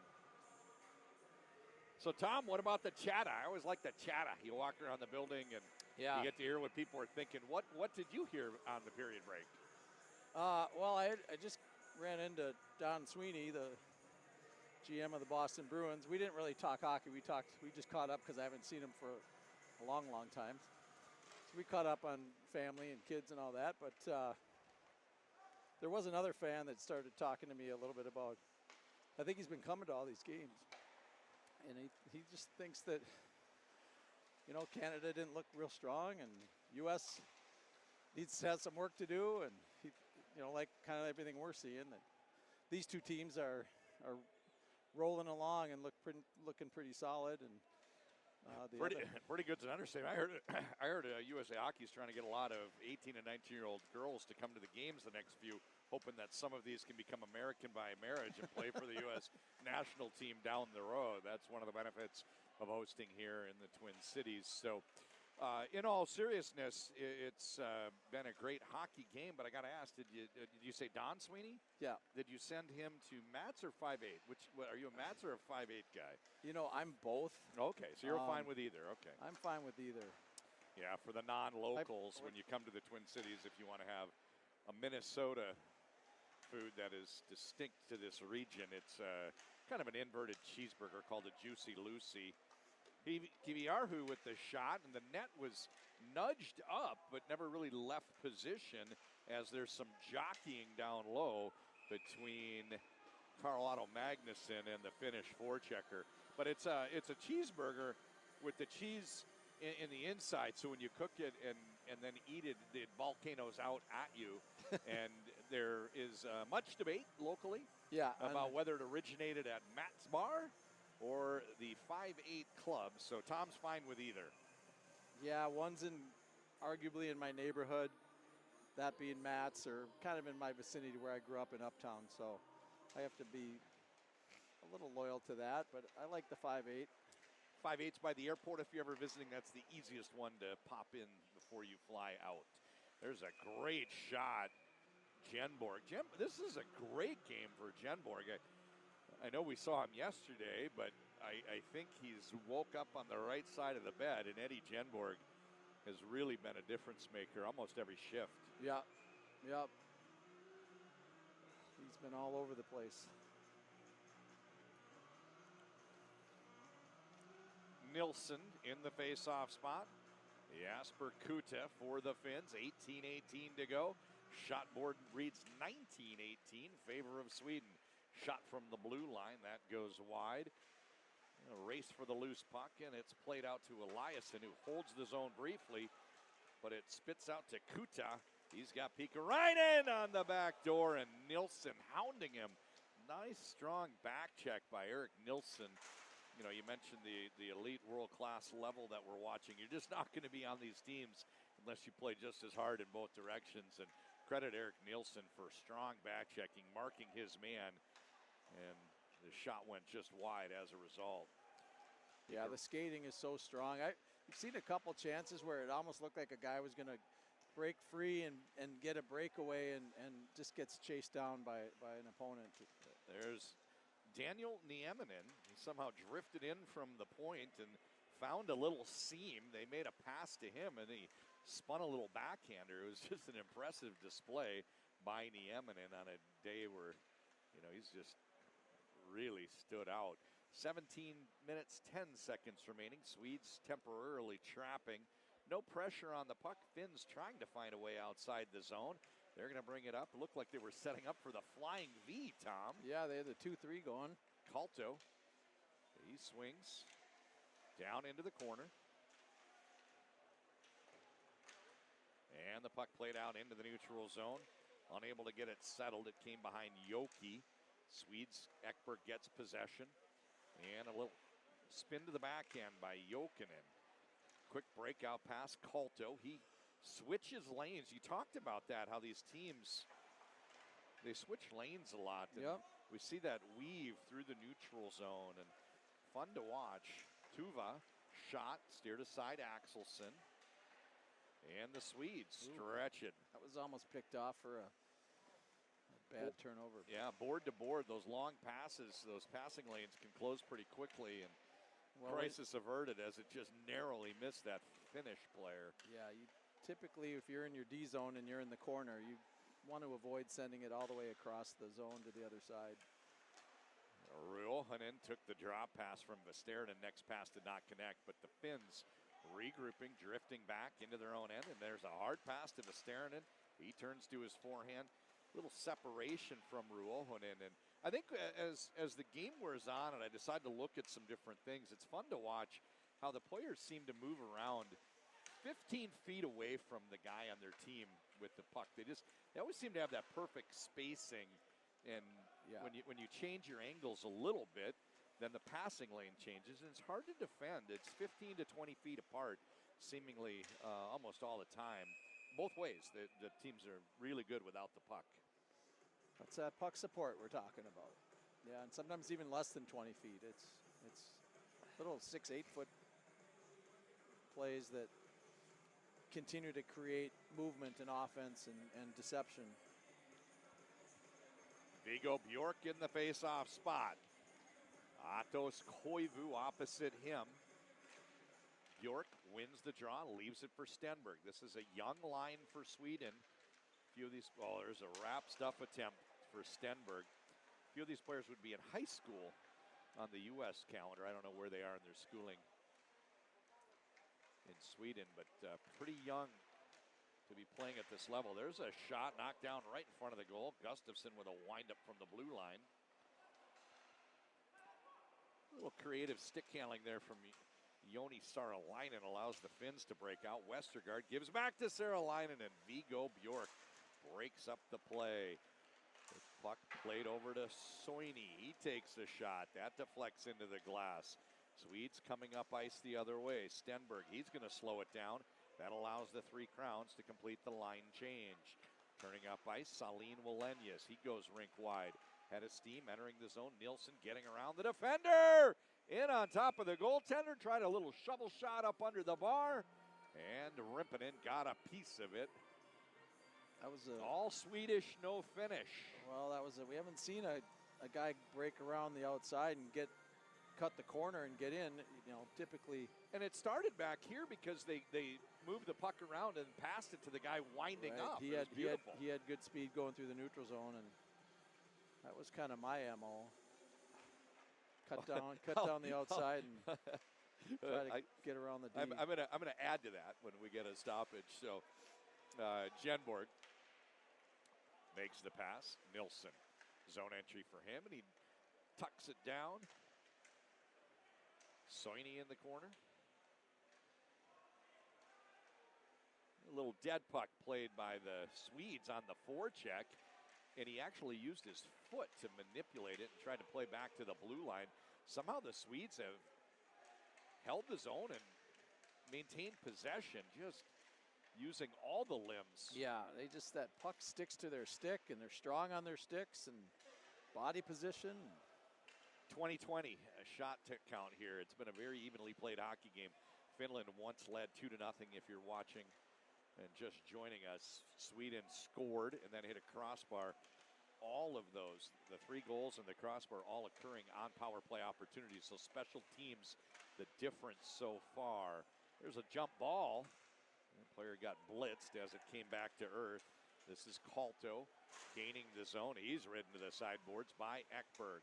Played out to the blue line. Boelius holds in a quick pass, rink wide by Lindberg. And slowing it down, Johansson makes a back pass. Wilson throws it to nobody. Thought somebody might be filling in over on the left wing. Boelius head up as he exits the zone and delivers a dart right onto the tape of Ruohonen. These guys don't mess around passing either. They put some mustard on it. They do, and then sometimes they don't. They also have a great sense of when to do touch passes into the right spaces for players to fill. So it's that's a good point. It's a lot of awareness on the part of these guys, and it's not just throwing the puck away. It's always with a purpose. Right hand side, Tuva. He drops it back. Oh, good luck. Soini. Almost a redirect there. Rebound comes to Tuva. That hops up over the stick of Jokinen. Oh. Tried the reverse shoulder. To the blue line, zone held, thrown in by Jokinen. Koivu curling. This has been a long shift. Oh, we'll see what happens. Berglund powering up the boards. I might have given him a holding call because it resulted in a Berglund on Koivu. Yeah, Berglund on Koivu. Just wrestling him away and skating out with the puck. Used his hand and grabbed his shoulder, and then he won the puck back from him and created almost a breakaway. What's that they say in motorsports, the NASCAR? If you're not cheating, you're not trying, right? Well, yeah. So out to the neutral zone. This is knocked down by Johansson. Viggo Bjork, short pass Stenberg. He's greeted by Jokinen. And Jokinen somehow tiptoeing out of there. He got slashed. I don't know. He got the slash He got a slash in the back of the leg. You don't mess with Ivar Stenberg. 11:15 to go. Back behind his own goal line heads Gustafsson. Pass hops up over the stick. Over to Fernstrom. Backhand pass. Still on target. Saralainen. Oh no, Pikkarainen. Sorry. Drifting back. Johansson. Out to the neutral zone. Tipped from Fernstrom to Vigo. Big hit there in front of the bench. Sternberg now makes the pass. Stenberg. Nielsen wants it. You can see him winding up. Whoops. Lost his balance, but still got the pass off on target. Look at Nordland. Nordland coming in wide. Oh, got his own rebound and tried to put it up over the shoulder. Played over for, we've got a long time without a whistle. Icing. I was just here we go. Finally got it. 10:14 to go, but that was a long stretch, no whistle. So, Tom, I know I've told you, but for the benefit of our viewers, first time I saw Tom Chorsky. So, Tom's kind of a big deal in these parts. He's the first Mr. Hockey winner. He's a senior. It's the season that led to him being a first-round draft pick of Montreal. And he played in a high school that didn't play as many of the suburban teams. So, he's playing against the top hockey community at the time, Edina, and they dropped the puck. It was like shot out of a cannon. You just with the D and you scored off the opening draw. I kind of remember. Maybe he didn't score, but I had heard you were fast, and I didn't see you, but you must have been fast because I did. Yeah. And the only time I saw someone like that in high school was a couple years later. Kenny Jernander from Greenway Good could skater, absolutely fly. Well, I mean, Edina had Paul Ranheim, who was a fast skater too. He was a senior that year. I was a junior. So, but yeah, no, there was a couple times I got it going pretty good. 10-10. So we hit the midpoint here. 10 minutes to go in the final period. And that was said with a question mark, Tom, because we do have overtime provision should this game end regulation tied. We would play an overtime, not 5-on-5 though, and then we'd have a shootout after that. Back behind his goal, Leo Saline Wallenius, and he decided he was going to break out starting in his own blue. A little poke check there right in front of Axelson, and didn't quite connect, but shot just wide of the mark by Schenborg. Schenborg continues to have a great game. Yeah, he's a big fella, and he's all over the place. He's a handful for these guys. Yeah, Eddie Schenborg has just been outstanding today. Second round pick of the Detroit Red Wings, 44th overall. Yeah, he's looking good for them right now. Yeah, here we go. There's going to be a breakaway. Breakaway the other way. Out of the zone, Yoki. He's run down by Leo Saline Wallenius. And, Tom, you said it earlier. You think a guy's off to the races, and there's always somebody that skates well enough to recover and close that gap. And Saline Wallenius really got on his horse. And they're such good skaters that, you know, they don't have to pull a guy down. They don't have to slash him. They don't have to take a penalty. They can catch up to him and neutralize him. Out of the corner, Lindbergh makes the feed. Orquist over to Johansson. Shot hits the skate, ends up wide of the mark. Back behind the goal, working Gretzky's office is Lindbergh. You could see he was trying to find the open guy and looking out into the slot area. You just don't see that as much anymore because usually teams defend and recognize the way to stop it is to get someone going behind the goal and not giving him that time. Wilson makes the pass. Left-hand side zone entry to Lindbergh. He slows it down, waiting for Sasha Boumediene to join the five.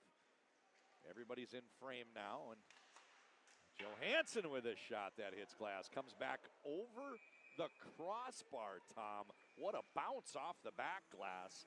And quickly getting a mitt on top of it is Rimpinen. Yeah, there wasn't a, here's that breakaway attempt, and he got a shot off, but the stick work again made the shot go wide. And here's the play you were talking about. Shot comes in through traffic, hits glass, and there's just not. It came over the crossbar. Yeah. It bounced on the netting, and that's a dangerous one. Rimpinen, quite poised, wound up getting the pounce. Some good defensive work by the Finns when that puck was bouncing off the end boards. They seemed to crowd the front of the net, and there was at least 3 of them there to defend, and they were able to negate the Swedes that were in the area. Shots on goal, 21-21, 7:51 to go in this third period, and Tom, sadness is starting to set in for me. I don't want this game to end. It's been every bit as good as advertised. The 2 best teams this week in the World Junior Summer Showcase, big rivals from Scandinavia, 2 great hockey-proud nations, and they've treated the crowd to a very entertaining game. Finland still on top 2. Well, you called Sweden it the championship game starting yesterday, so you're not wrong. Yeah, if they were given a trophy or a medal, these teams are the 2 that are playing for it. So it's just been an outstanding hockey game, and I can't wait to see it, the rest of the way. We've got inside of 8 minutes to go, and a face-off coming to Petteri Rimpinen's right. Into the spot, Berglund for Sweden, Koivu for Finland. Koivu wins the draw, sends it back to Nieminen. Great exit. The puck bounced over someone's stick, so the Finns lose possession, but Danielson is back down in his own end. That pass hits the stick. Now down into the corner is Jokinen. They work a pass to Nieminen, and it's deflected to the centerman, and that's that one-touch passing that you're talking about. Westergaard looking over on the back door for Koivu, and now it's the Swedes with some one-touch passing. And Berglund gets to the red line, slowing it down, and that'll be an icing call. Icing, yeah. Oh. What do they call it? They're trying to pull. So he's not letting him switch. He was pointing to the face-off now, but he actually was pointing. He was pointing in the direction of the dot. He was pointing to the bench, telling the Swedes that they're not able to switch up some of the personnel. So we've got a thriller down the stretch here. We're going to have to focus. A little rusty after those 2 games yesterday. It just seemed like, third period we're getting into trivia and storytelling and just trying to let the game clock wind down. But this one, it's anybody's ball game. 7:16 to go. The Finns in the attacking zone, but they lose the draw, and it's Salin Wallenius. He shovels it up ahead, and it's a jump ball batted by Soini. Zone entry for Van Hanen. He sends it through the slot area. Kuta. Wow. And now skating into the traffic was Johansson, but he came out with the puck. That starts the breakout, and he gets it up ice for Viggo Bjork. One of those plays, Tom, where the coach is like, "What are you doing?" "Oh, that's okay." Yeah. I mean, he's, like you said earlier, stick handling in a phone booth and able to, manage his way through traffic. He turned and sought the traffic, went right into it, and head faked and went. Defender went right and he went left. It's been a long time, so our younger viewers, if we have some young players, they won't know that this is how he played. But if you wonder what Wayne Gretzky did that everybody else did, and you see a lot of players that want to get into space, Wayne Gretzky never wanted to get into space. He would go somewhere and he would always try to get 2 people to collapse on him. Then you do the math, and he says, well, if I pass and find the open guy, now we'll have an advantage. And he never wanted to be out into space. He always sought out to the traffic, and just kind of weird to do it on a breakout in your own end there, but it worked for the Swedes. This is a pass that goes to the sidewall, picked up on the bounce by Johansson. He has to peel back to the neutral zone, and now puck turns over, but the Finns can't get a handle on it. 6:20 to go. Johansson makes the pass left-hand side. Viggo gets into some static, puts on the brakes, makes a pass, and the Swedes dump it in. Breakout chance here for Kivi Harhu. He just lofts it up to the blue line. Eventually skating underneath the loose puck is Yoki. Into traffic, he gets it to Kalto. And one last shot came in from Pikkarainen. They did not finish, however, and now it's the Swedes coming up the other way.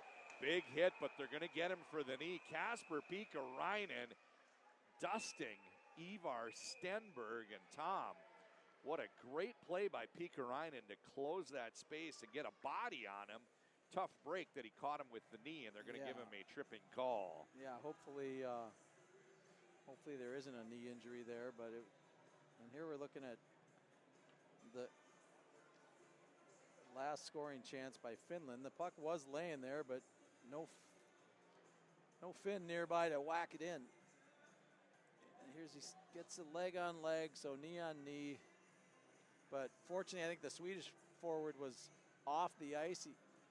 In those situations, you might sustain a Charlie horse, but it's when your skate is on the ice and your body's still moving, you can hurt your ligament and really have a knee injury. Like a wishbone at Thanksgiving. Exactly. So they put a minor on the board, and this is significant because in a 2-1 hockey game, we're under the 6-minute mark, 5:51 to go. All the goals in this game have come on the power play. The Swedes have looked every bit as good as the Finns have this week with that quick passing.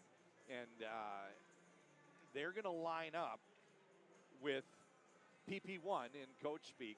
We've got Berglund across the back, Bernstrom, Saline Wallenius. Over on the left side, Eric Nielsen. And the other forward is Liam Danielson. This is Danielson, top of the circle. No shot coming. Instead, he passes back to the blue line. Saline Wallenius. Danielson! Oh, he tried to shoot near side top corner. It hits glass instead. It was there. But they maintain the zone.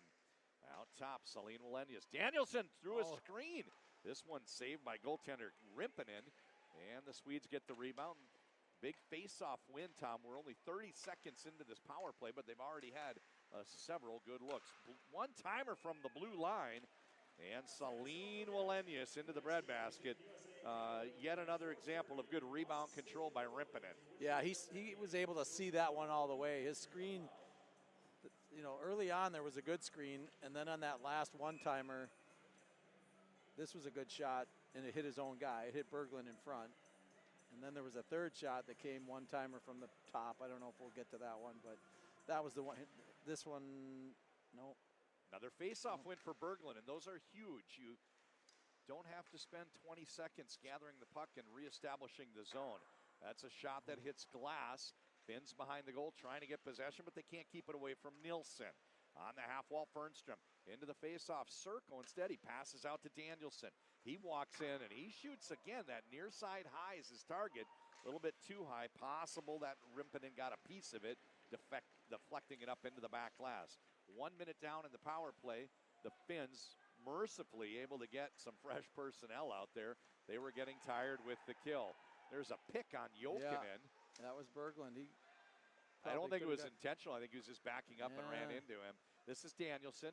He rolls it back to Saline Wallenius with a shot that hits the goalie's pad and kicked over to the sidewall before a clear. The Finns, they switch up once more. We have Kivi Harhu and Nieminen across the back. Token pressure at best from Ruohonen, and the other kill, Joona Saralainen. Viggo Bjork, short pass, Stenberg zone entry. He sends it over to Ekberg. He got in tight on Saralainen. Now it's played out top for Gustafsson. Stenberg, backhand pass. Penalty expiring in 3 seconds. They try the bumper. Now it's played out top. Gustafsson faking the shot. Oh, there's a pass into the slot. Stenberg delivered a pass that Ekberg redirected, and it hit the pad of Rimpinen. Almost a goal as the penalty expired. Now just 3:35 to go. Zone entry for Stenberg. He's ridden off the puck, but the pass arrives for Viggo Bjork. Centering pass stolen. Saralainen trying to find a way out. To the blue line, not out. There's a shot that got tipped. Koivu. You got to stick to the face. Face to the grill, or stick to the grill, and now he's over to the bench. At least they got someone to replace him, but looks like he's really feeling it, taking something up around the throat. He can't breathe. Looks like he got it in the Adam's apple. There's a pass came in behind Orquist. Just 3 minutes to go. So that penalty was just under the 6-minute mark. Successful kill from the Finns. Another minute's rolled off. We're under 3. Crunch time here for the Swedes. Pettersson zone entry. Makes a pass to the back door. Nilsson shot. That misses. Orquist back to Nilsson. He tries a pass down behind the goal line, but misfired, and that allows Boelius to get a stick on it and clear the zone. Puck played out in front of Nieminen. Zone entry here for Wilson Bjork. He puts on the brakes, plays out to the blue line. Celine Wallenius, and a shot from Boumedienne. Just 2.5 minutes to go. Tom, goaltender in for now. At what point do the Swedes want to pull goaltender Carl Axelsson? Oh, that thing hit the near post. They still trail by one. They've got the zone. He's looking toward the bench. Coming. He's out to the hashes, and you have a feeling with a face-off he'd come out for sure, but without a face-off, they've got to get him if they want that extra attacker. Here he comes. They pull him right as the zone is lost. Now they've got to regain the now zone they and ice a it. loose pass, and it's an icing call, and kind of a nice development there for the Finns as they try to close out this game. Under 2 minutes to go, face-off in the Swedish end.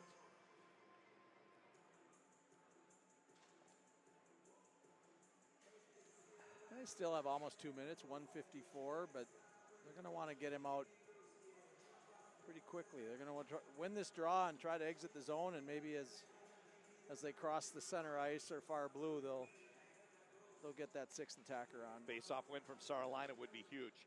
They won it. Boumedienne gets it. Swedes with the win on the draw and turning up ice. Saline Wallenius makes a pass rink wide, running underneath it. Boumedienne, the rush is led by the two defensemen. Goaltender now out, 6 on 5, 1 minute 39 seconds to go. Stenberg in the corner. He makes a pass. This is knocked down by Fernstrom. Takes a little cut back at the Cub ad, and now down behind the goal line is Viggo Bjork. Swedes going young. Boumedienne plays his partner. Saline Wallenius holds the zone, wraps it, working the perimeter. They're going to try to attack 6 on 5. The Finns in a tight little X. They've got a little 2-1-2 box play. Played back, Saline Wallenius. Shot into the net, glove saved by Rimpinen. 1 minute, 4 seconds to go. And the Swedes threatening.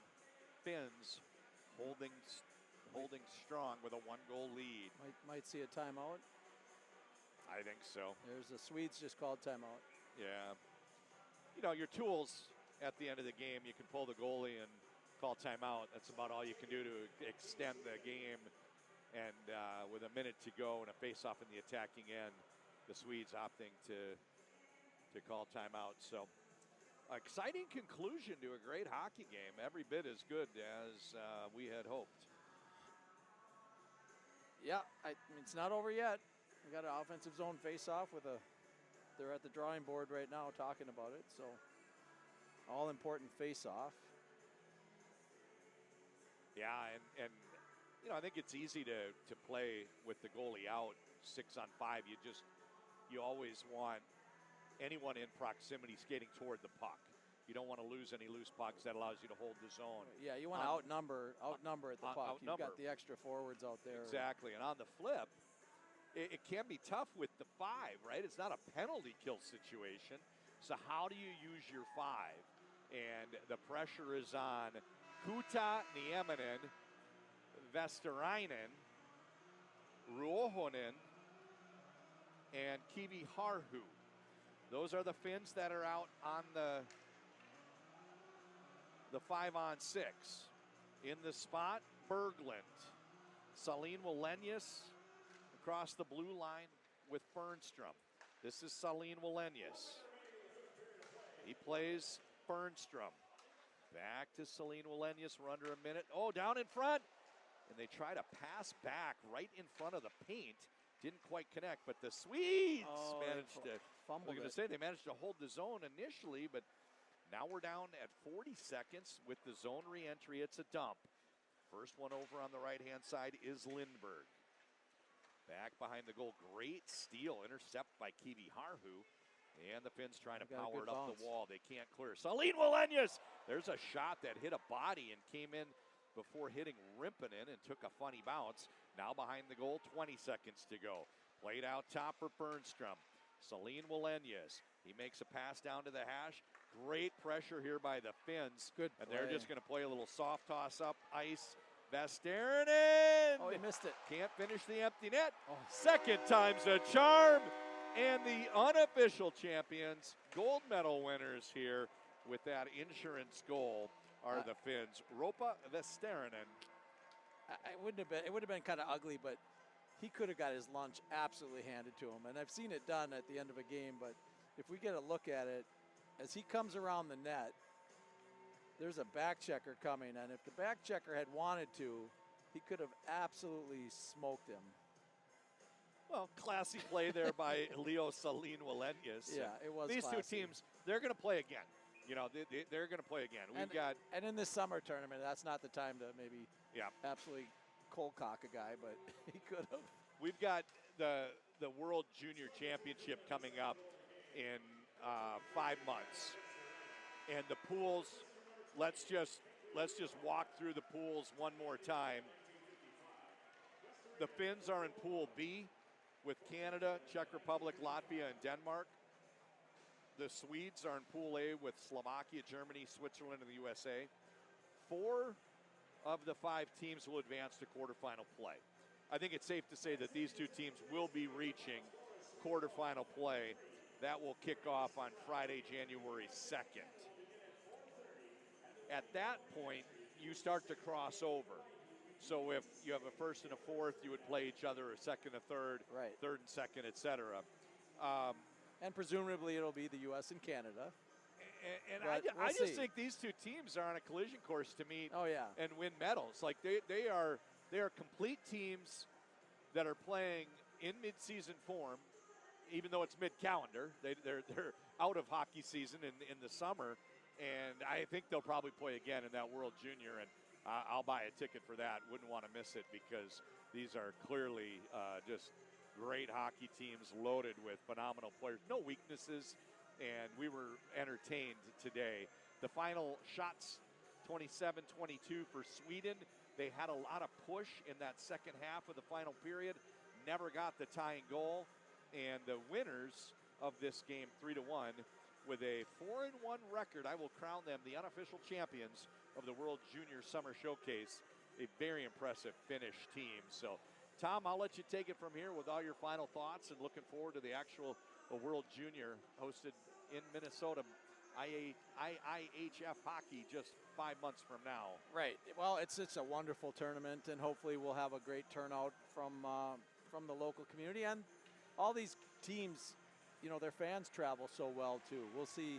You know, you come down here, all the Finns are sticking around to salute the crowd, which is gentlemanly of them. A lot of Finns in the state of Minnesota. Yeah, a lot of Swedes, a lot of Finns, a lot of Norwegians. So, but no, it'll the kind of one of the fun things for people that will come to this event in the New Year is how well the other countries' fans travel. They really do travel well, and I expect them to come here too. They'll feel right at home It's funny, in Minnesota. I've told the story before. I might have told it yesterday when you were here. So Mairi Alasuo is a Finnish Olympic player. She's now coaching professional hockey, and she came to play at the University of Minnesota. And when I met her, I said, "Oh, how'd you wind up at U of M?" She said, "Well, I took a visit. It reminded me of home." So, you think about the recruiting disadvantages with maybe the golf team in comparison to the Sun Belt. To a Finn, this looked very familiar. It seemed like paradise, and I'm excited. I'm excited because it's a great event every year. It's a marquee event that is broadcast in the U.S. by the NHL Network. In Canada, I think it's TSN, but I know the whole country's watching. And you mentioned something a moment ago. It's a summer hockey game, and the people that came out, we're getting a good crowd.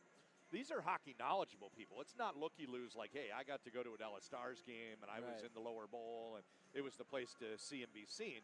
We have hockey fans here, so everybody respected what they saw, which was 5 great games from both Sweden and Finland.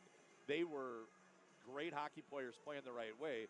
So coming out to take a bow, that's a classy move. The Finns granting that appreciation to the fans that came out to watch, and the fans returning that respect because it was just impressive all week long for both the Finns and Three Crowns. Just a lot of fun to see this. I saw the Finns waiting around. I thought maybe they were looking for the trophy that doesn't exist. I want a hat. I want some swag. I want a scarf. Something. I want one of these kids to forget something and throw it to the broadcast booth because color me a fan. I obviously big supporter of USA Hockey. Used to be a vice president of one of the USA Hockey affiliates for several years and did a lot of volunteer work and always root for the USA. But when they drop the puck, I will certainly be rooting for the Finns and the Swedes when they come to the World Junior because of the way they played and how much fun they were to watch and how much fun it was to announce. So those are my final thoughts. I really enjoyed this, and we've got one more game coming up for you on USAHockeyTV.com. It's at 4:30 local time. That involves the host Americans against Canada. And it looks like we've got a few players dressed today that weren't playing yesterday, so they're shoring up their rosters as both of those teams are looking for answers after a frustrating week. There's really no way to sugarcoat it, but it should be a great matchup.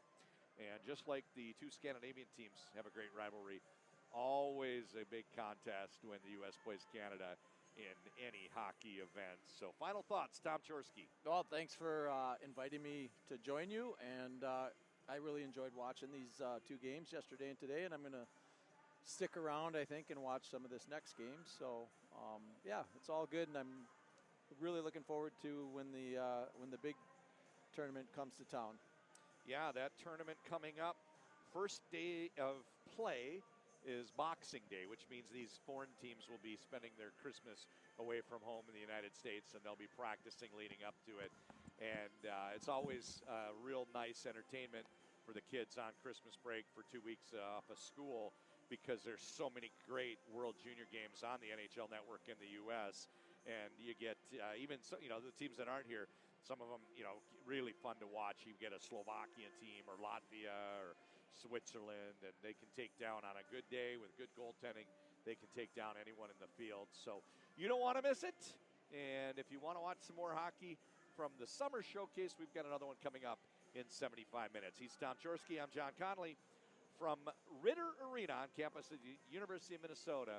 The final score, Finland 3, Sweden 1. Thanks for watching.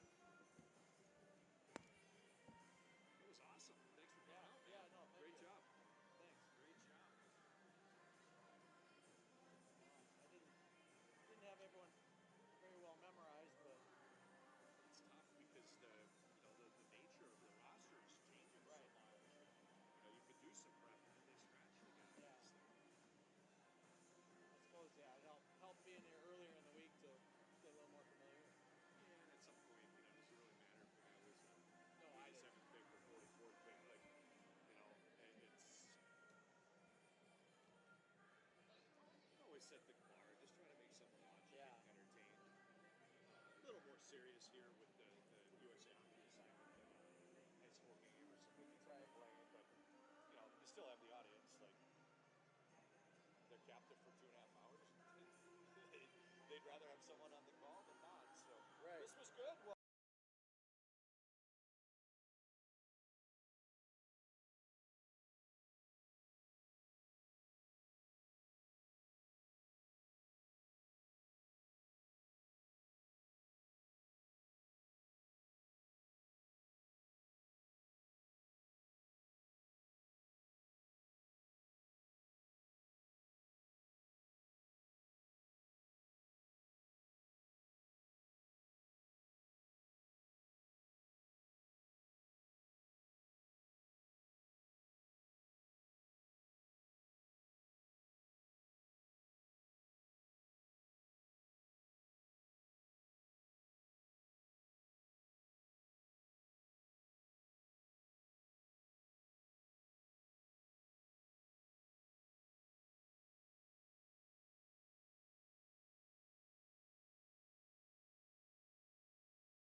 stick around,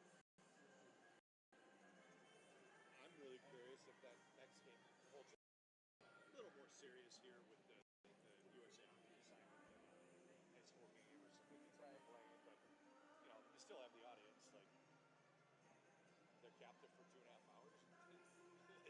They'd rather have someone on the call than not. So this was good. Well, if you stick around,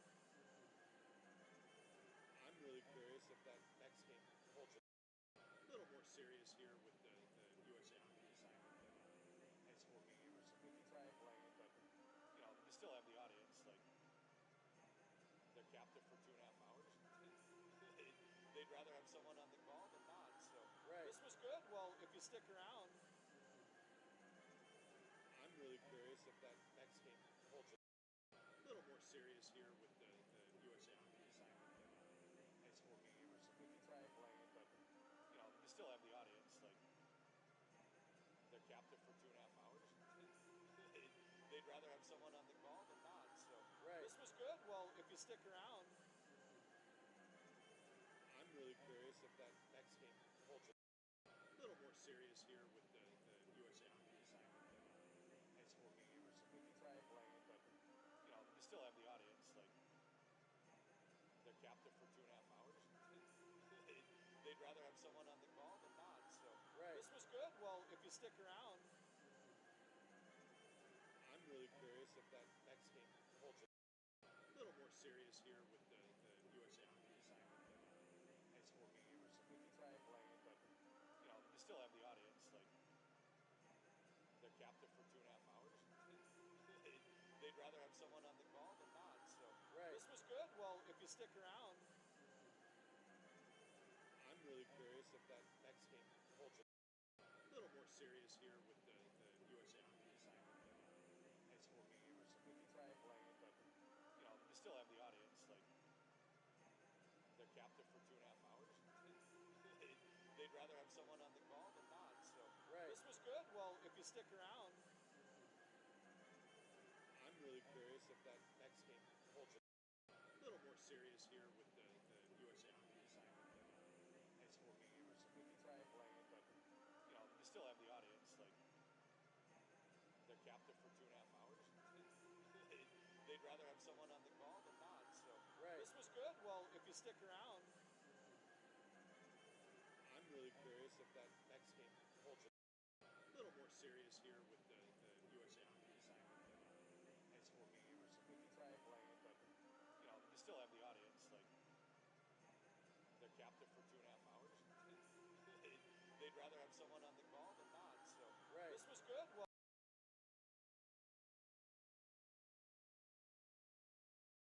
if you a little more serious here with the USA Hockey assignment. High school game or something we try playing, but you still have the audience. Like they're captive for 2.5 hours.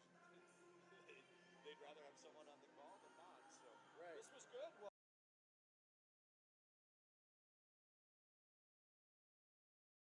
if you a little more serious here with the USA Hockey assignment. High school game or something we try playing, but you still have the audience. Like they're captive for 2.5 hours. They'd rather have someone on the call than not. So this was good. Well,